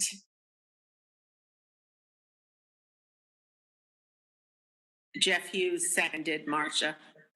Okay, now we can have discussion. Is there discussion, Joyce? Yeah, I'm not saying I'm opposed to the proposal. I guess as a matter of process, I would want to make sure that we have conversations with people on the town side and that they are comfortable with our moving forward with a significant deficit, because that will put us in a big hole. And I know that we talked about this proposal, but I have this sense on the town side that this is not something that they are necessarily receptive to. I could be wrong. So if that is the case, then, and if they are fully supportive, 100% behind this, then I would be comfortable as well. But my guess would be that there would be quite a lot of concern. So as someone who attended the finance committee, I feel like we did discuss this at that meeting, and basically they said, we don't like spending money, and we don't like you being over budget, but we're resolved that you have to do what you have to do to meet the current pandemic. and provide an education for the children of Woodbridge. That was kind of, we don't like it, but we understand it. And I mean, am I incorrect in that statement? It's not that you're incorrect. So the representatives from the town at that finance meeting, they are huge supporters of Beecher Road School. They do so much for us. However, it is really the Board of Finance that ultimately decides whether they're going to fund this expense that is outside of the budget. And so I guess I wouldn't feel comfortable voting in favor of it until I knew for sure that the town supports this. So, I mean, there's no way for us to do that tonight. And from what I heard Superintendent Syriac saying that, to wait till next month causes a problem. I think that Mr. Pulo may be able to speak to the fact, since he's here, that if the Board of Finance chose not to fund this endeavor after we decided to, then we would have to reallocate funds from someplace else in the budget, and it would be a line item transfer, which we do month to month to try to do something and then reconcile at the end of the year. So maybe you can speak to that, Mr. Pulo, more eloquently than I can. Hi, Dan. Pretty much everything you said is spot on. Indeed, when the board receives its appropriation, in this case, approximately $15.2 million, that's the funding that we're expected to live within. So what we do each month is we share our projections.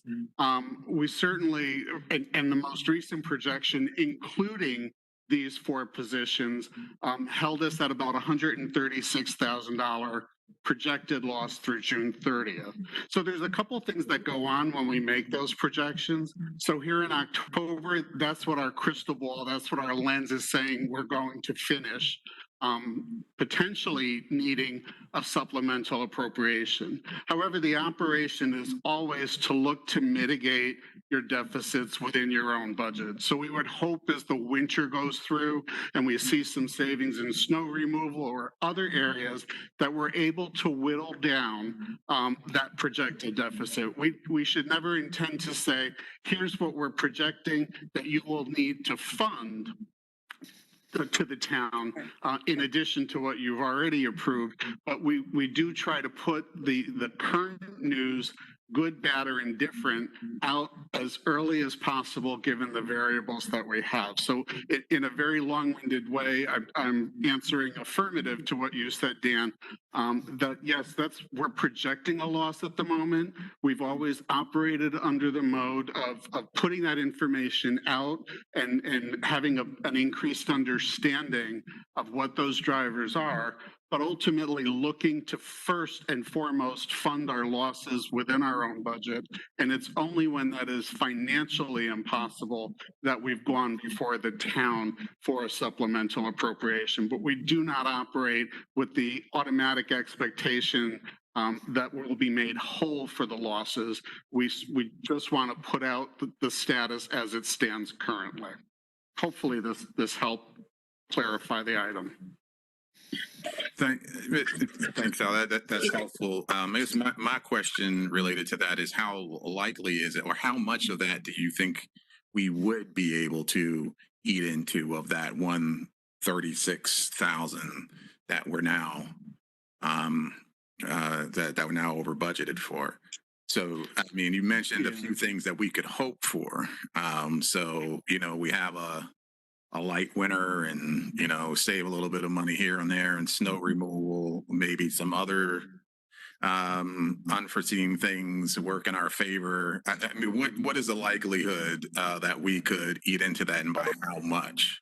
Al, if you wouldn't mind, I'm going to defer to Al, but I just wanted to say that number was really around $287,000. And we've already found places to get it to the 136, and we will continue to find places to try to bring it even below the 136. Right. Defer to Al to maybe be able to share some of the places that we found or where we might continue to find. Thank you, Christine. And yes, Mike, to answer your question, in large part, that's crystal ball. And I tend to be a very conservative in nature when it comes to that. So to say to you on October 19th that we're going to mitigate the entire 136, it's not something I would say comfortably. Is it feasible? Absolutely. As I said, we have potential favorable tides on weather-related items. Sometimes our energy consumption, our electricity, our natural gas consumption is played favorably. Sometimes we've garnered savings in transportation items and able to utilize more grant funds than we had originally estimated to receive. So there are other avenues that can get us back to zero. But some very real assumptions are being made. And first and foremost, that assumption would be that we have no more unfavorable expenses that perhaps we haven't already identified through October 19th. And if we have more unfavorable, whether it be staffing or it could be weather related, we could have a really bad winter and we can have excessive snow removal costs and custodial overtime costs. Well, those variables could play the other way. So honestly, I don't mean not to answer your question, but the real answer to your question is that landing is unknown, but we certainly strive and we operate in a fashion to mitigate losses and not to expect that the town makes us whole. Every time we project a loss, at least speaking for me, and I believe a large part of the group, but that expectation is not to say to the town, here's our projected deficit and have the checkbook ready come June 30th, because that's not the goal. No. I'm sorry, I just want to make a clarification, which is my point is one of process, where I do not feel comfortable voting until I understand and until I am told that the Board of Finance on the town side is fully aware and that they are supportive of our moving forward with this kind of an expense, even though there could be the possibility that we can cover the costs, but we don't know that for sure. And it's a significant amount.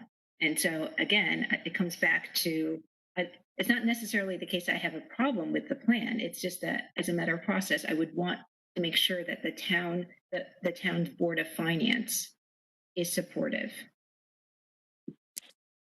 I don't think that's usually our process, Joyce, in any expenditure. If a special education student moved in, we would certainly report that out at the Board of Selectmen meeting and at our finance meetings, but we don't go and ask for money before we need it. Am I correct, Al? I think it's different. I would say specifically, we were not elected to do that. We were elected to be the Board of Education and make these hard choices. And we should not be usurping our duty to make the hard choice and trying to get somebody else to make that choice for us. I think that's an obligation of your duty. No, I don't think that that is the case at all. I'm talking about something very different. And so this is not a case of a special education outplacement where we have no control over that. This we have 100% control over.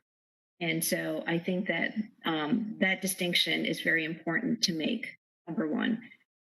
Number two, this is not a typical situation. We have decided on a plan that will cause us to run a deficit, a budget overrun of a significant amount of money.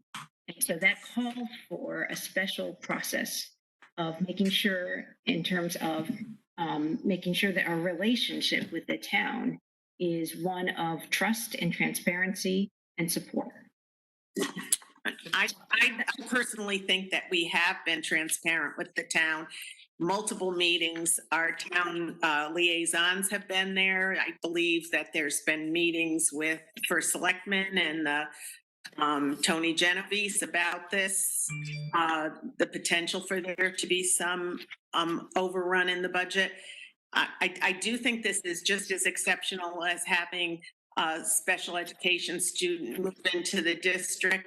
Joyce, no one expected us to have a pandemic. We're not hiring extra teachers for no reason at all. We're hiring extra teachers because the governor has said we will run 2 programs. We will run an in-person program and we will run a remote program. And I think that we have to recognize that. So I think that it's the board that needs to take this action tonight. And if it was a permanent hire, I would not be supporting it at all, but since it is a temporary hire to the end of the year, I also, Mr. Pulo, one last question for you. How much money did we return to the town at the end of last year because we ran at a surplus? Or how much was the surplus and how much did we return? Dan, I believe it was about 104,000, but there was also where they allowed us to use additional surplus to help mitigate some of the upcoming expenses. And if I may, that's actually a good example of how did we get to a net deficit of 136,000. Well, in large part, we had a favorable tide of about $58,000 in our extended school year program costs. We still incurred costs. However, we were able to fund those costs through what the town allowed us to set aside and use from our FY20 surplus. So having had the funds from the prior year surplus, and again, there was collaboration, discussion, and planning with the town. We certainly didn't do anything in a silo, but we were able to use that, and the costs were at that level. So we did not need any of FY21 extended school year budget dollars. Hence, that $58,000 is a main offset to the $288,000 in anticipated additional teacher costs. Can I back up for just 1 second, if you just allow me to speak for a moment? Lynn, I want to address you directly. You just stated earlier that it was because the governor decided to have 2 separate programs that we have a cost overrun. Can you clarify your reasoning behind that? Well, the schools were told by the governor and the State Department of Education that we would run an in-person program with the option of parents opting out for a remote program. So you think there's a way we could run the school right now at full capacity? We absolutely could. We have the square footage to do it. I know for a fact we do. There's tons of empty spaces in that school that aren't being used, and if all those students came back, we would have the square footage to do it. Can I get a clarification from the superintendent, who has stated that we cannot have beyond the number of people in the classrooms that we have in the in-person classrooms right now?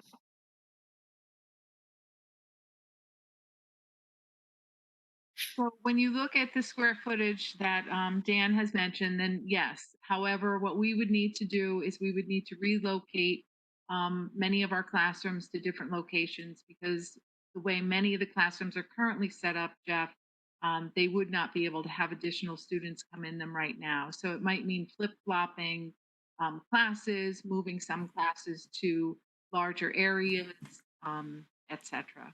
It would not be ideal. Well, oh, that's an interesting idea. I mean, I think that what I just would want to point out is that claiming that the costs are because of remote education is a really, really long stretch from what's really going on. The costs are not because of remote education. The costs are because of the way we have had to social distance and separate students into smaller classrooms. And remote education is the largest classroom we have. Blaming remote education, that option for the cost, is completely ludicrous, inappropriate. So by just inherently the design of an elementary school, we meet the CDC guidelines. But we don't want to put kids in classes like that, because you'd have to shove one kid up against each wall and then have the distance between the rest of the children. It would be it's not that we can't do it. It's that we choose not to. My point is, if it's not feasible, it's not feasible. So no, it's feasible. For setting it's up not desirable. Okay, so the point is, it's not because the governor set up the remote that the issue is coming up. The issue is coming up because of the pandemic. Which was the point I was trying to make. Blame from the governor's decision. It's not the governor's decision that caused that problem. Don't we have a motion on the table about hiring 4 teachers? I think we should address that. We do. Yes, and I have some questions about that, please. Do you have something to say about that, Megan? Yeah, just a couple questions. So, well, one thing I think we need to tweak the language of the motion, because right now it says that we authorize the hiring of 4 additional certified staff. I think just a little tweak to say we authorize the continuation of 4 certified staff into long-term substitutes or something like that. This is implying we're hiring new people. And I think that that's a big difference between extending contracts we already have and hiring another 4 people onto what we already just hired. And also just pointing out that this is us hiring half of what we were originally told we would need. And I know Christina has worked some magic and teachers have reshuffled and everyone's pulling together to fill those other 4 spots. So in some ways we are saving money by only keeping these 4 versus a total of 8, which is what would have been ideal.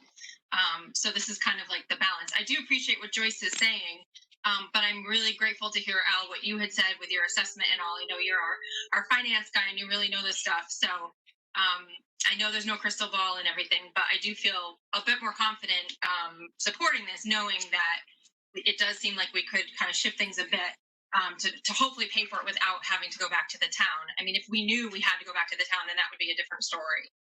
But I do want to ask too, so these 4 positions, if we did shift to a hybrid or distance learning model, would we continue with these teachers? Are they under contract where we'll still need them during those times or not? Or what's the plan for that? Megan, is that we for the entire school year. The only way that, that would not be the case was if we were all very confident that we were going to go to all remote and close for the entire school year and not close for 2 weeks and then come back, or not close for a month and come back. So yes, they'll be needed for the entire year. Thank you for clarifying. I know we've talked about this a bit, but I just wanted to make sure. I would imagine if we close the building for distance, we're going to see some cost savings there.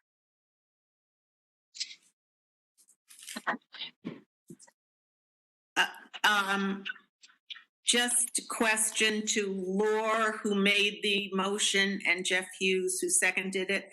If we took out the word additional, would you be opposed to that and say that we move to authorize the hiring of 4 certified staff as long-term substitutes effective November 25th through the end of the school year? Would you accept that as a friendly amendment, Laura, to your motion? Yes, Jeff? Yes. All right, so we'll eliminate the word additional. Is there any other comments? Okay, we're going to vote on the motion to authorize the hiring of 4 certified staff as long-term substitutes. Dan? Yes.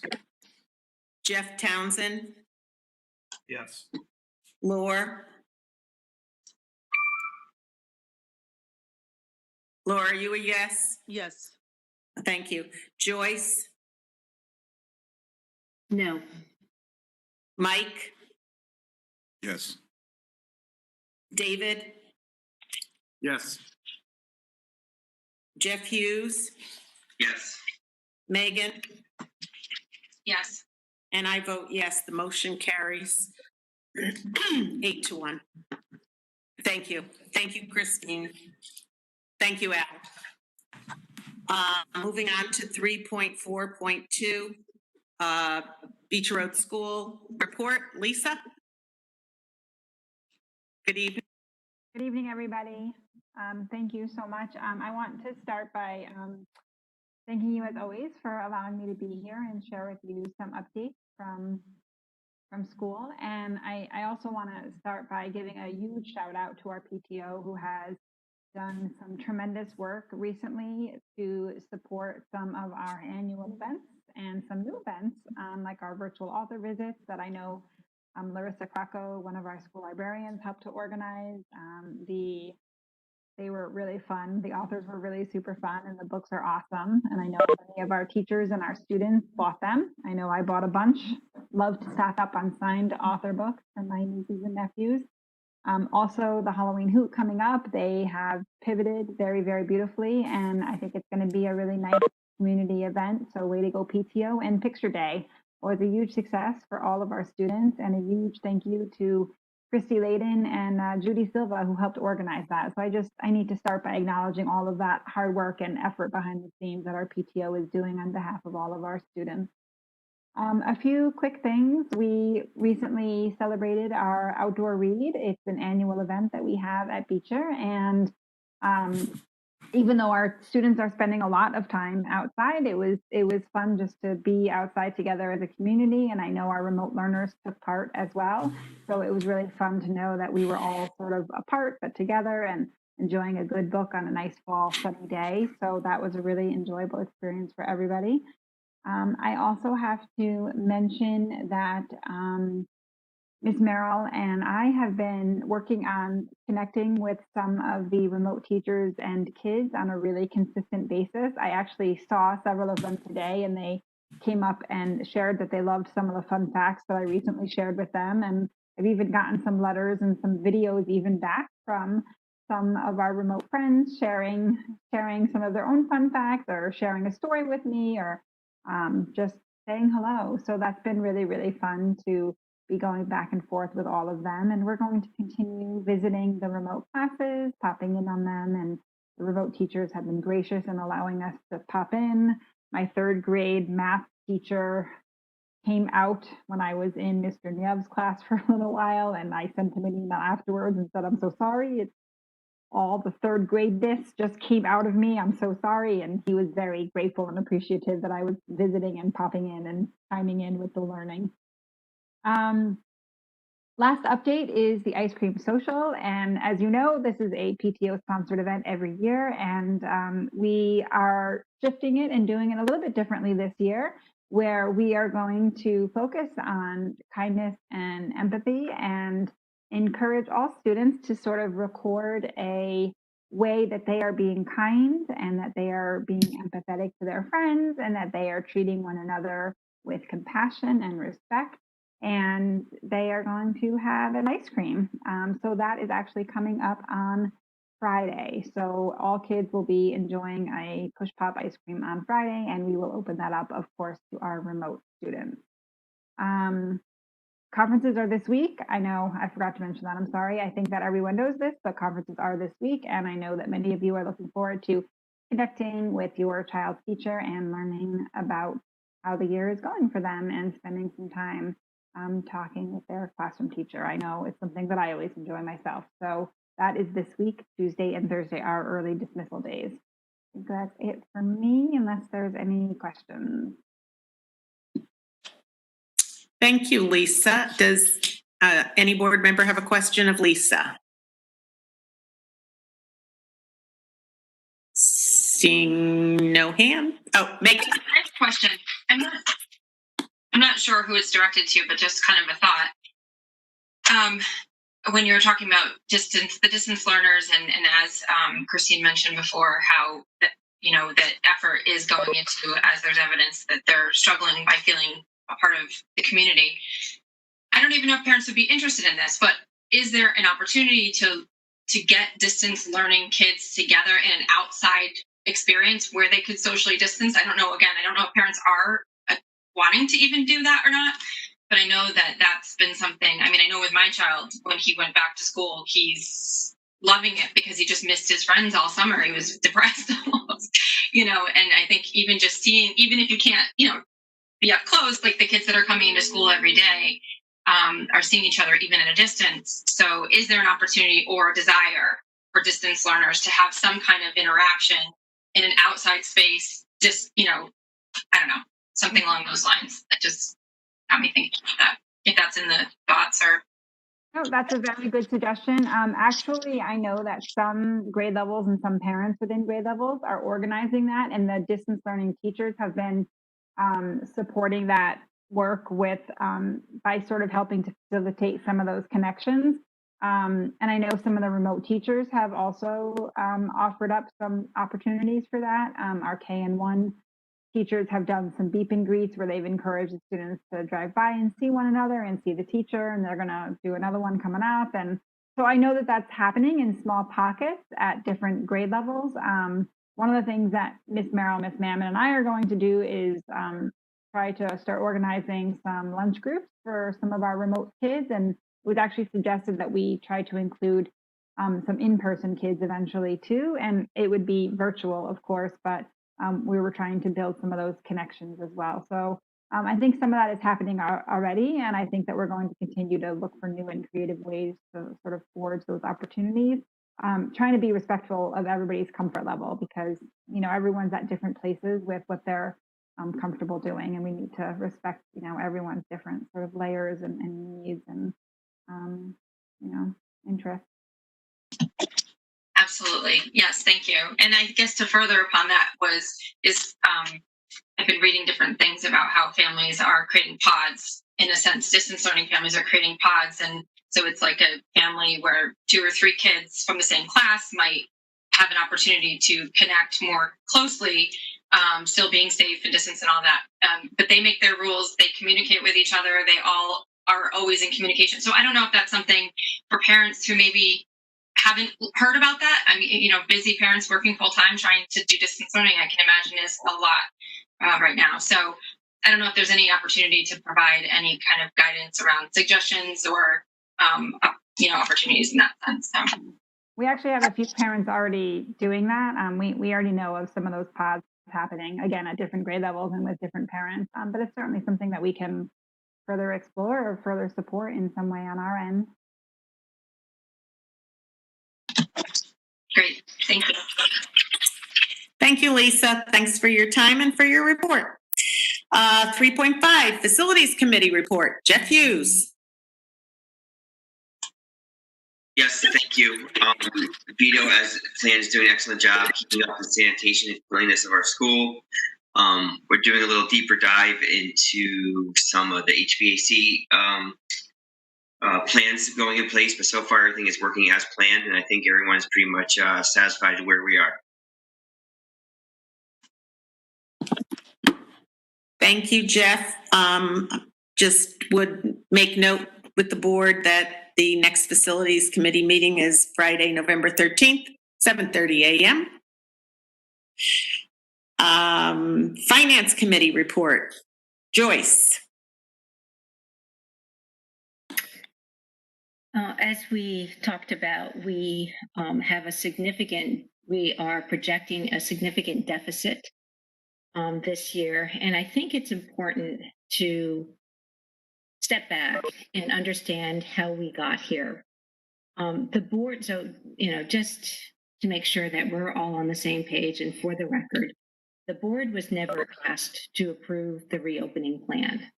And by the time we were informed of important details, it was just days before the reopening, and it was too late at that point. It was the Thursday before reopening when we were told how the plan would be staffed and the need to hire 8 additional teachers beyond the budget. So when we expressed concern and, quite frankly, alarm over the expense from hiring 8 additional teachers, we were told that the additional expense would be covered within the budget until Thanksgiving, the assumption being that we would all be remote by then. It was also the case that the administrative team had asked that we support them and allow them to reopen the school on time with the plan that they had developed. It turns out that it doesn't look like we're going to all go remote by Thanksgiving. So now we have to project, if we were to continue with these hires until year end, how much would it cost? And so in that scenario, we would have to spend over $500,000. So obviously this is a huge issue. So Christine has put together a proposal to mitigate that expense by keeping in place 4 interventionists who would otherwise be helping with Tier 3 students. So there are a couple of things that we're doing. So number one, we're hiring a remote learning expert, which she has talked about. And I think it's really important to clarify that this expert is being funded by a grant. And so this grant cannot be applied to hiring teachers, for example. So I just want to make very clear that this, the money is coming from a grant to pay for this expert. She's also going to reassign some of the TAs, although I would say we may want to look into that a little bit further because it turns out that it's not much support for the remote teachers and they may need more than what they are being offered right now. And so instead of hiring 8 additional teachers, the proposal was that we hire only 4 additional teachers, which would come to, as we mentioned before, $287,000. So then when we take a look at this proposal, there's still concerns. I mean, first and foremost, we are still way over budget. And so I think that we have to, we cannot take lightly going to the town and saying, can you cover us, right? Because they were not told about this expense until we were told. So it was all at the very last minute, at the 11th hour. I think the concern from the town is going to be, number one, this is a lot of money. And number two, we also may be in a COVID world next year, right? I mean, the vaccine trials haven't even begun for children. And so what the worry is that we don't want to have teachers and parents getting used to classroom sizes of 10, 11, 12, right? This is financially unsustainable. So I explained how we got to where we are right now so that it's very clear, you know, it just didn't happen. I mean, there were steps along the way. So we have, if we're going to be in a COVID world next year, I think we're going to have to put together a better plan, a more thoughtful plan that balances safety, equity, resources. So going back to the $287,600 cost overrun for the 4 additional unbudgeted teachers, so far we're going to be able to partially offset this amount with credits from other areas. So that leaves us with the need to request from the town an additional $136,000 at this time. So Al said, well, we might be able to find more money, but we might not. I mean, things happen. And so right now, that looks like a very significant amount of money. I'm going to continue with being the bearer of bad news. I'm going to talk about the school lunch program. So right now, it's running at an operating loss of about $17,000. Participation is not as high as expected to offset the food purchases and the payroll expenses.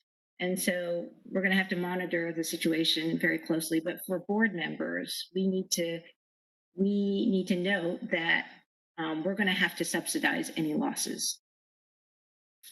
With E-Day, the E-Day programming, they have their own fund balance, but they are running at an operating loss of about $35,000, and about half of which is unemployment claims.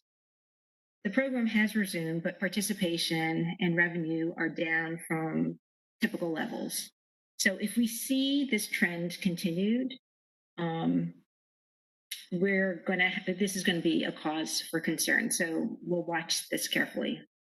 But again, you know, it just so happens I'm the bearer of quite a bit of bad news. I think we're going to be talking about the capital budget request next, so I'll hold off on that. I'm sorry, someone wanted to ask a question. Yeah, sorry to interrupt. So one thing I was reading recently, I believe it was Cave that presented it, was that the USDA extended the free meal program for all students in all schools in Connecticut. So until June. So why do we have a financial burden with that? I mean, maybe I'm wrong. Maybe Woodbridge is included in that for some reason. But the question I guess is, are we included in that? And if we are, then why are we having any kind of budget issues with it? Yeah, so I'll defer to Al, but the participation rate has not been what we expect. Is that right, Al? Thank you, Joyce. And Megan, you are correct. That is actually late and breaking news that the USDA recently extended the summer meals waiver through the end of the school year. In fact, stay tuned for Mrs. Sherman's upcoming principals report that will have some financial tidbits educating our parents and guardians on the benefits of participating. We do indeed hope that our participation returns to its prior levels. As Joyce said, and she is correct. Currently, year to date, we are less than 50% of our normal youngsters buying lunch on a daily basis. But our food service team is always monitoring trends. One of the things we started the school year largely with cold lunch entrees. And I believe this past week we had a hot cellar for Pancake Day, but we are gradually reintroducing the hot lunch entrees. Again, trying to keep it safe for students transporting meals to class, safe and also respectful to our custodial team as well. So hopefully with some of the changes and strategies the team is putting in place, we'll see the youngsters picking up in participation. And again, a note to parents and guardians, it's a no-brainer in my humble opinion of why you wouldn't want to take advantage of free food. But hopefully, as I said, more to come in Mrs. Sherman's letter. Yep. Yeah. So I just want to make sure I'm 99% sure I heard you right. Like, my daughter doesn't get hot lunch just because she's not interested in it. But if I knew it was going to help the school, I would be like, look, you got to get hot lunch because you got to do your part. So you're saying that like if people do get hot lunch, it does help? Dan, thank you for that. It's not only going to help the school, it's going to help the parents because there is no charge. The USDA, certainly in my school business experience, this is unprecedented. The USDA fully funding lunches. I don't think we're going to have it come again. And quite frankly, as long as it means we're not facing a pandemic, I think we're all happy not to have it come again. But yes, having your daughter buy lunch through the program, hot and cold, by the way, not only benefits the parents, but it also benefits the school.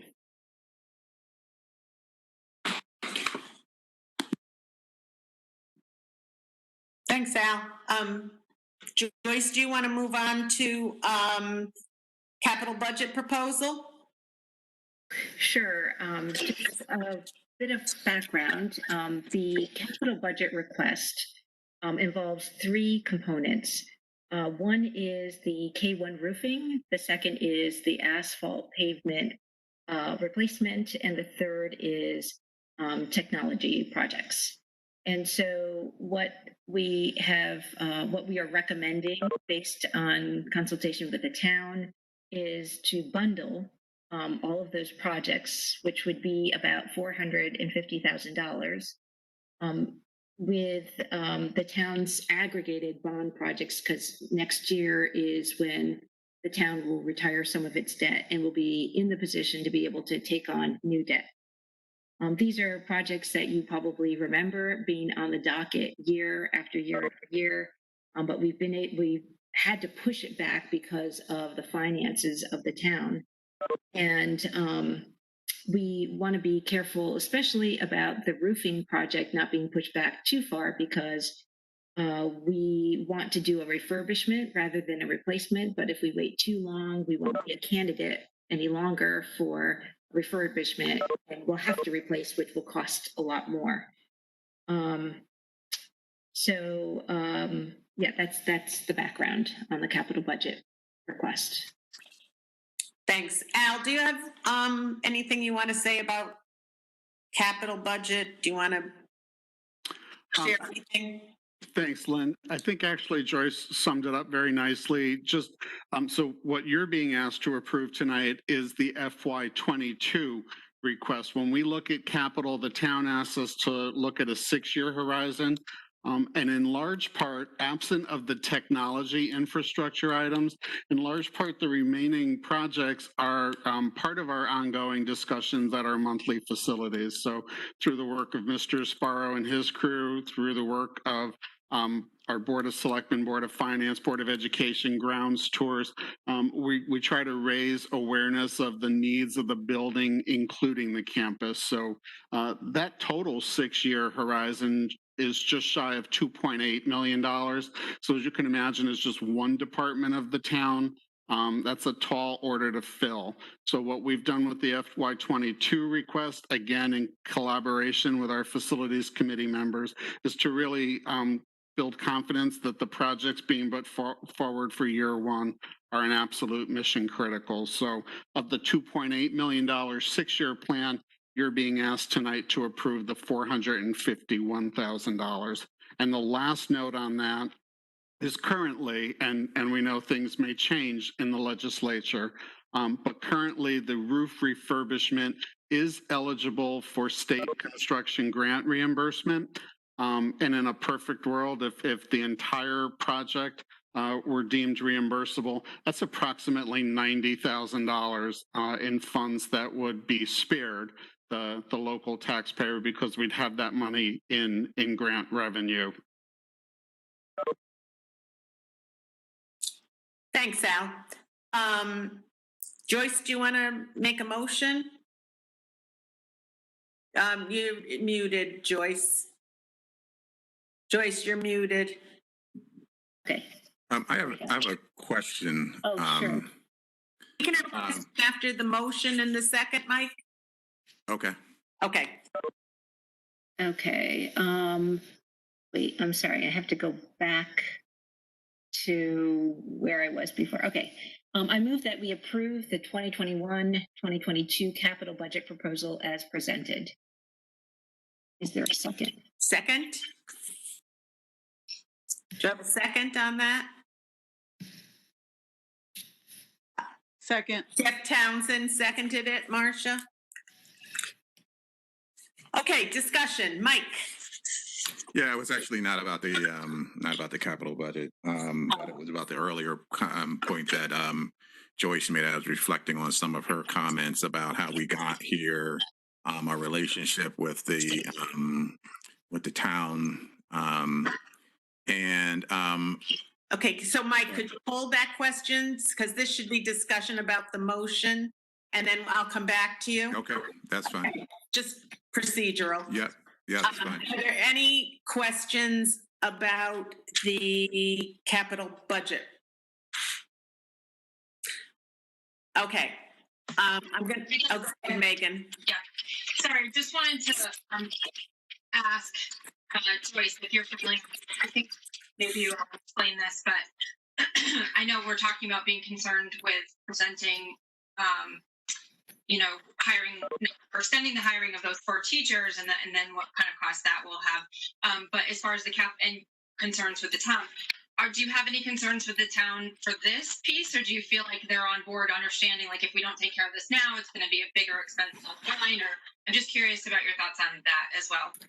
Yeah, I think that thank you, Megan. I think that the town is under a considerable amount of financial, they're in a financial situation where they would be quite worried with this amount of a request. But having said that, we have put it off year after year after year because we knew that the town wasn't really in a position to take on more debt. And so over the last few years, we've had conversations with them where they have said, look, the time to do it would be next year, right? When we would aggregate all of the projects across all the different departments in the town to do this together. Because otherwise, like the projects by themselves might be like too little, like the asphalt paving that we would have to do. I mean, it's like it would never be approved. But if we do it all together, the advice was we have a better chance of getting it approved and just finally getting the projects done. So is it a sure bet thing? No, because now we have on the operating budget side some issues. But this has been the conversation that we've had over the last few years. And it may be affected by what happens on the operating side. That is true. Okay. Thank you. Any other questions about the capital budget? Okay, all those in favor, if you could raise your hand or give me a thumbs up. Yes, yes. Thank you, Laura. Anyone opposed? I think it's unanimous, Marcia. And I don't believe there are any abstentions either. Okay, Mike, go ahead, ask your question on the Finance Committee report. Yeah, so Joyce had raised this issue actually prior to the finance report about the relationship with the town and how important that is. That we can't make assumptions about what they're willing to commit to support our deficit. And I think that that's an important. I think that it is an important point. And I guess my question is, because I'm not on the finance committee, I'm curious about the process for us maintaining communication with the town around where we're at in terms of our expenses, especially as we move into the winter, where we could be saving some money or we could be incurring more costs. What is the process we have in place for maintaining communication with them about how much we're likely going to need from them? Because I think it is important for us that we're communicating and demonstrating that we're being as fiscally responsible as possible and only asking for what we absolutely need here. So it's more of a question around process and communication with the town, how that happens and who's engaged in that process. So Joyce, do you want to comment or do you want me to answer? Sure. Actually, I think Christine and Al meet with Tony and maybe Beth and others on a monthly basis. And so it might be even more frequent these days because of what has happened.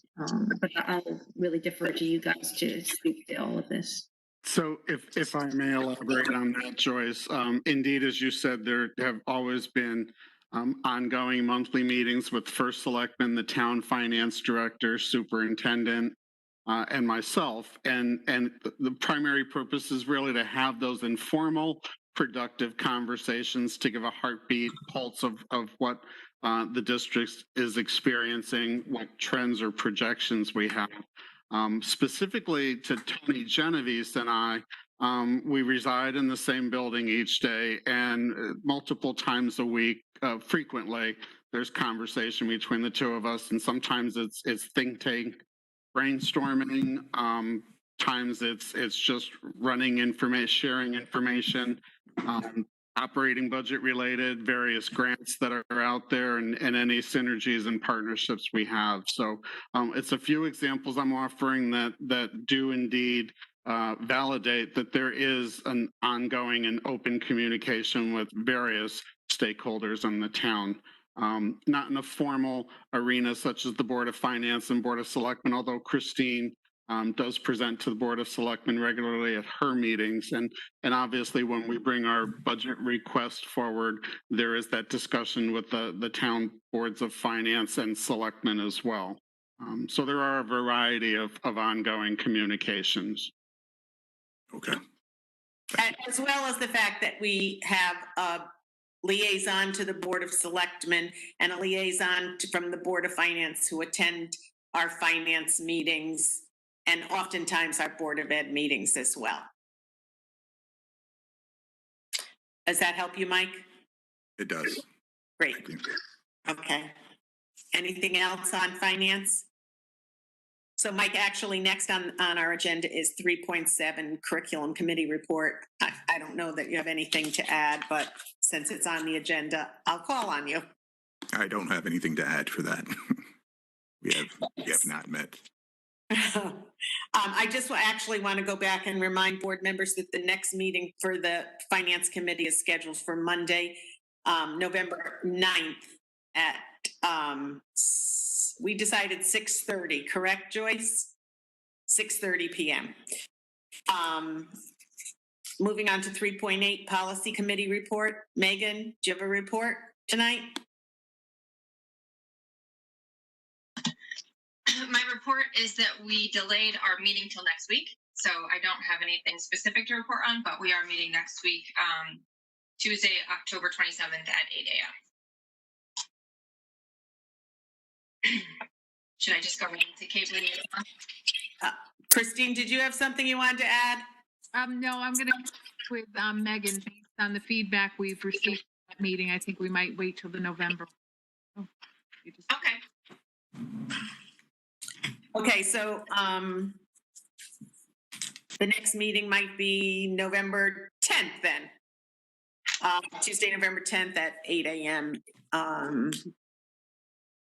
Because of board availability. Christine, is that correct? Okay. Yes, CABE report. Megan. Actually, just to circle back to that really quick, I believe Jeff and Dan both said that they are able to meet next week. Does that still work for you both? That does work. You know what? I'm wondering, did you guys respond back to Marsha's email? Maybe it was lost. I may not have responded back. Yeah, I just assumed that the perspective I got was like it was happening, whether or not I responded back or not. So I just no. Okay. Yeah, and I apologize because I probably confused it because I have an automatic calendar invite, and so I changed the date, and so Dan and Jeff both accepted the renewed date there. So in your mind, you maybe thought you accepted. That's what I and that's the impression you need to know. So maybe you could touch base with Christine tomorrow and Christine, because now it might be too late to change your order of operations around, and we have a lot going on. So if you feel in this moment that we need to wait till November, let me know. But if you want to talk about it more tomorrow, that's fine. Okay, I'll reach out to you tomorrow. Perfect. Great. Thank you. Okay, CABE, Megan. Okay, so CABE, I think I've already mentioned a few things. The SDA piece, the 14-day thing. Okay, a couple of interesting things. Let's see. So one thing I think everybody probably knows by now, but the 2020 CABE CAPS convention has been canceled. Just a little snippet from the chair, Brian Hall. He said it is important for superintendents and board members to remain focused on creating a strong learning environment for students in this unprecedented time. Because of this, planning for a multi-day convention would be a distraction from that work. The committee has decided to postpone our November convention. We will continue our robust professional development offerings and work with individual boards and plan to gather in the spring. Just wanted to clarify that if that wasn't obvious to folks. A few other things. Alrighty. Okay, so this is interesting, and I hadn't heard of it otherwise, so not sure if others have heard of this, but apparently DPH, Department of Public Health, is developing a strategy for implementation of the distribution of Abbott Binex Now tests that Connecticut has received from the federal government. That would be COVID-19 tests. DPH will orchestrate their distribution to ensure it is possible to follow the testing protocols and collect the data needed. They're currently generating a list of testing partners in the community. They are intending to prioritize COVID testing for students and school staff with the expectation that it may reduce the need for school closures or excessive student staff absence. Binex Now tests are designed for symptomatic individuals only, not for surveillance testing or non-symptomatic individuals. They are strongly discouraging testing for symptomatic individuals in school settings. Sites off campus are being sought out. While DPH is working to generate a list of testing partners, they are also extending the opportunity for districts that want to take a more active role in identifying a partner provider to begin the process of setting up testing in the community. And there's some contact information for that. That was news to me. I hadn't heard anything about that prior. And I thought that was interesting. If anyone is interested in the contact information about that, please let me know and I can forward this email, although others may have received it as well.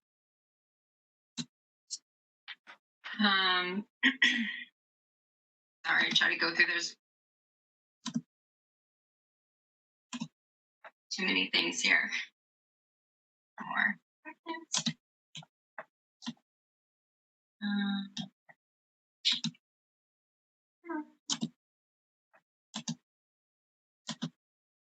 malfunctioning. Okay, here we go.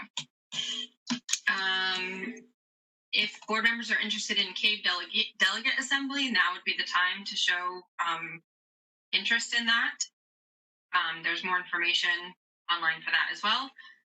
Just kind of a quick rundown. There's COVID-19 virus resources. I'm sure everybody is aware of that, but just to remind that CAVE does have different resources for that. They have in the queue some diversity, equity, and inclusion workshops that they're working on. They will be coming soon, so keep an eye out for that if folks are interested in that. And the professional development, I think I mentioned this last month, but next week is they have multiple legal issues workshops. So if anyone's interested in those, and those topics are current labor relations and human resource issues, special education issues, board meetings in a virtual or hybrid world, extracurricular activities, transportation, and liability. So we all probably got information for that, but if for some reason you didn't, please let me know and I can forward you this. And I think that's it. Thanks, Megan. You're welcome. Item 4 on the agenda is new business. Is there any new business? Okay. Item 5.1, public comment. Is there any public comment? If you raise your hand and the participants. I see one. I think Sandy Stein has raised her hand. Yes, I did. Go ahead, Sandy. Can I go ahead, Lynn? Is that okay? Yep, absolutely. Okay. I just wanted to clarify that what the proposal is for the capital budget, and the 3 items, if that was to be grouped with other projects with the town, I want everyone to be aware that that has to be approved through a referendum by the town residents. We cannot, authorize going out and borrowing money without having approval from the town. So the funding of those projects would depend upon the approval of that referendum. Thanks, Sandy. Thank you. Any other?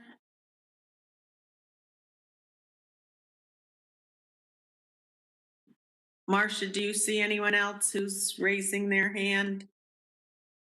I'm not seeing anybody. I'm not seeing anyone either, Lynn. Okay, great.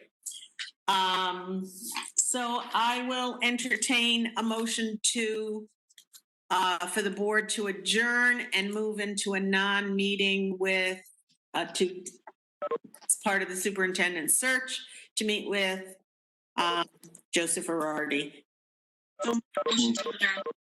Laura, motion to adjourn.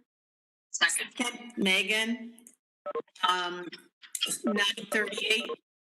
All in favor? Aye. Any opposed? Thank you all for this evening.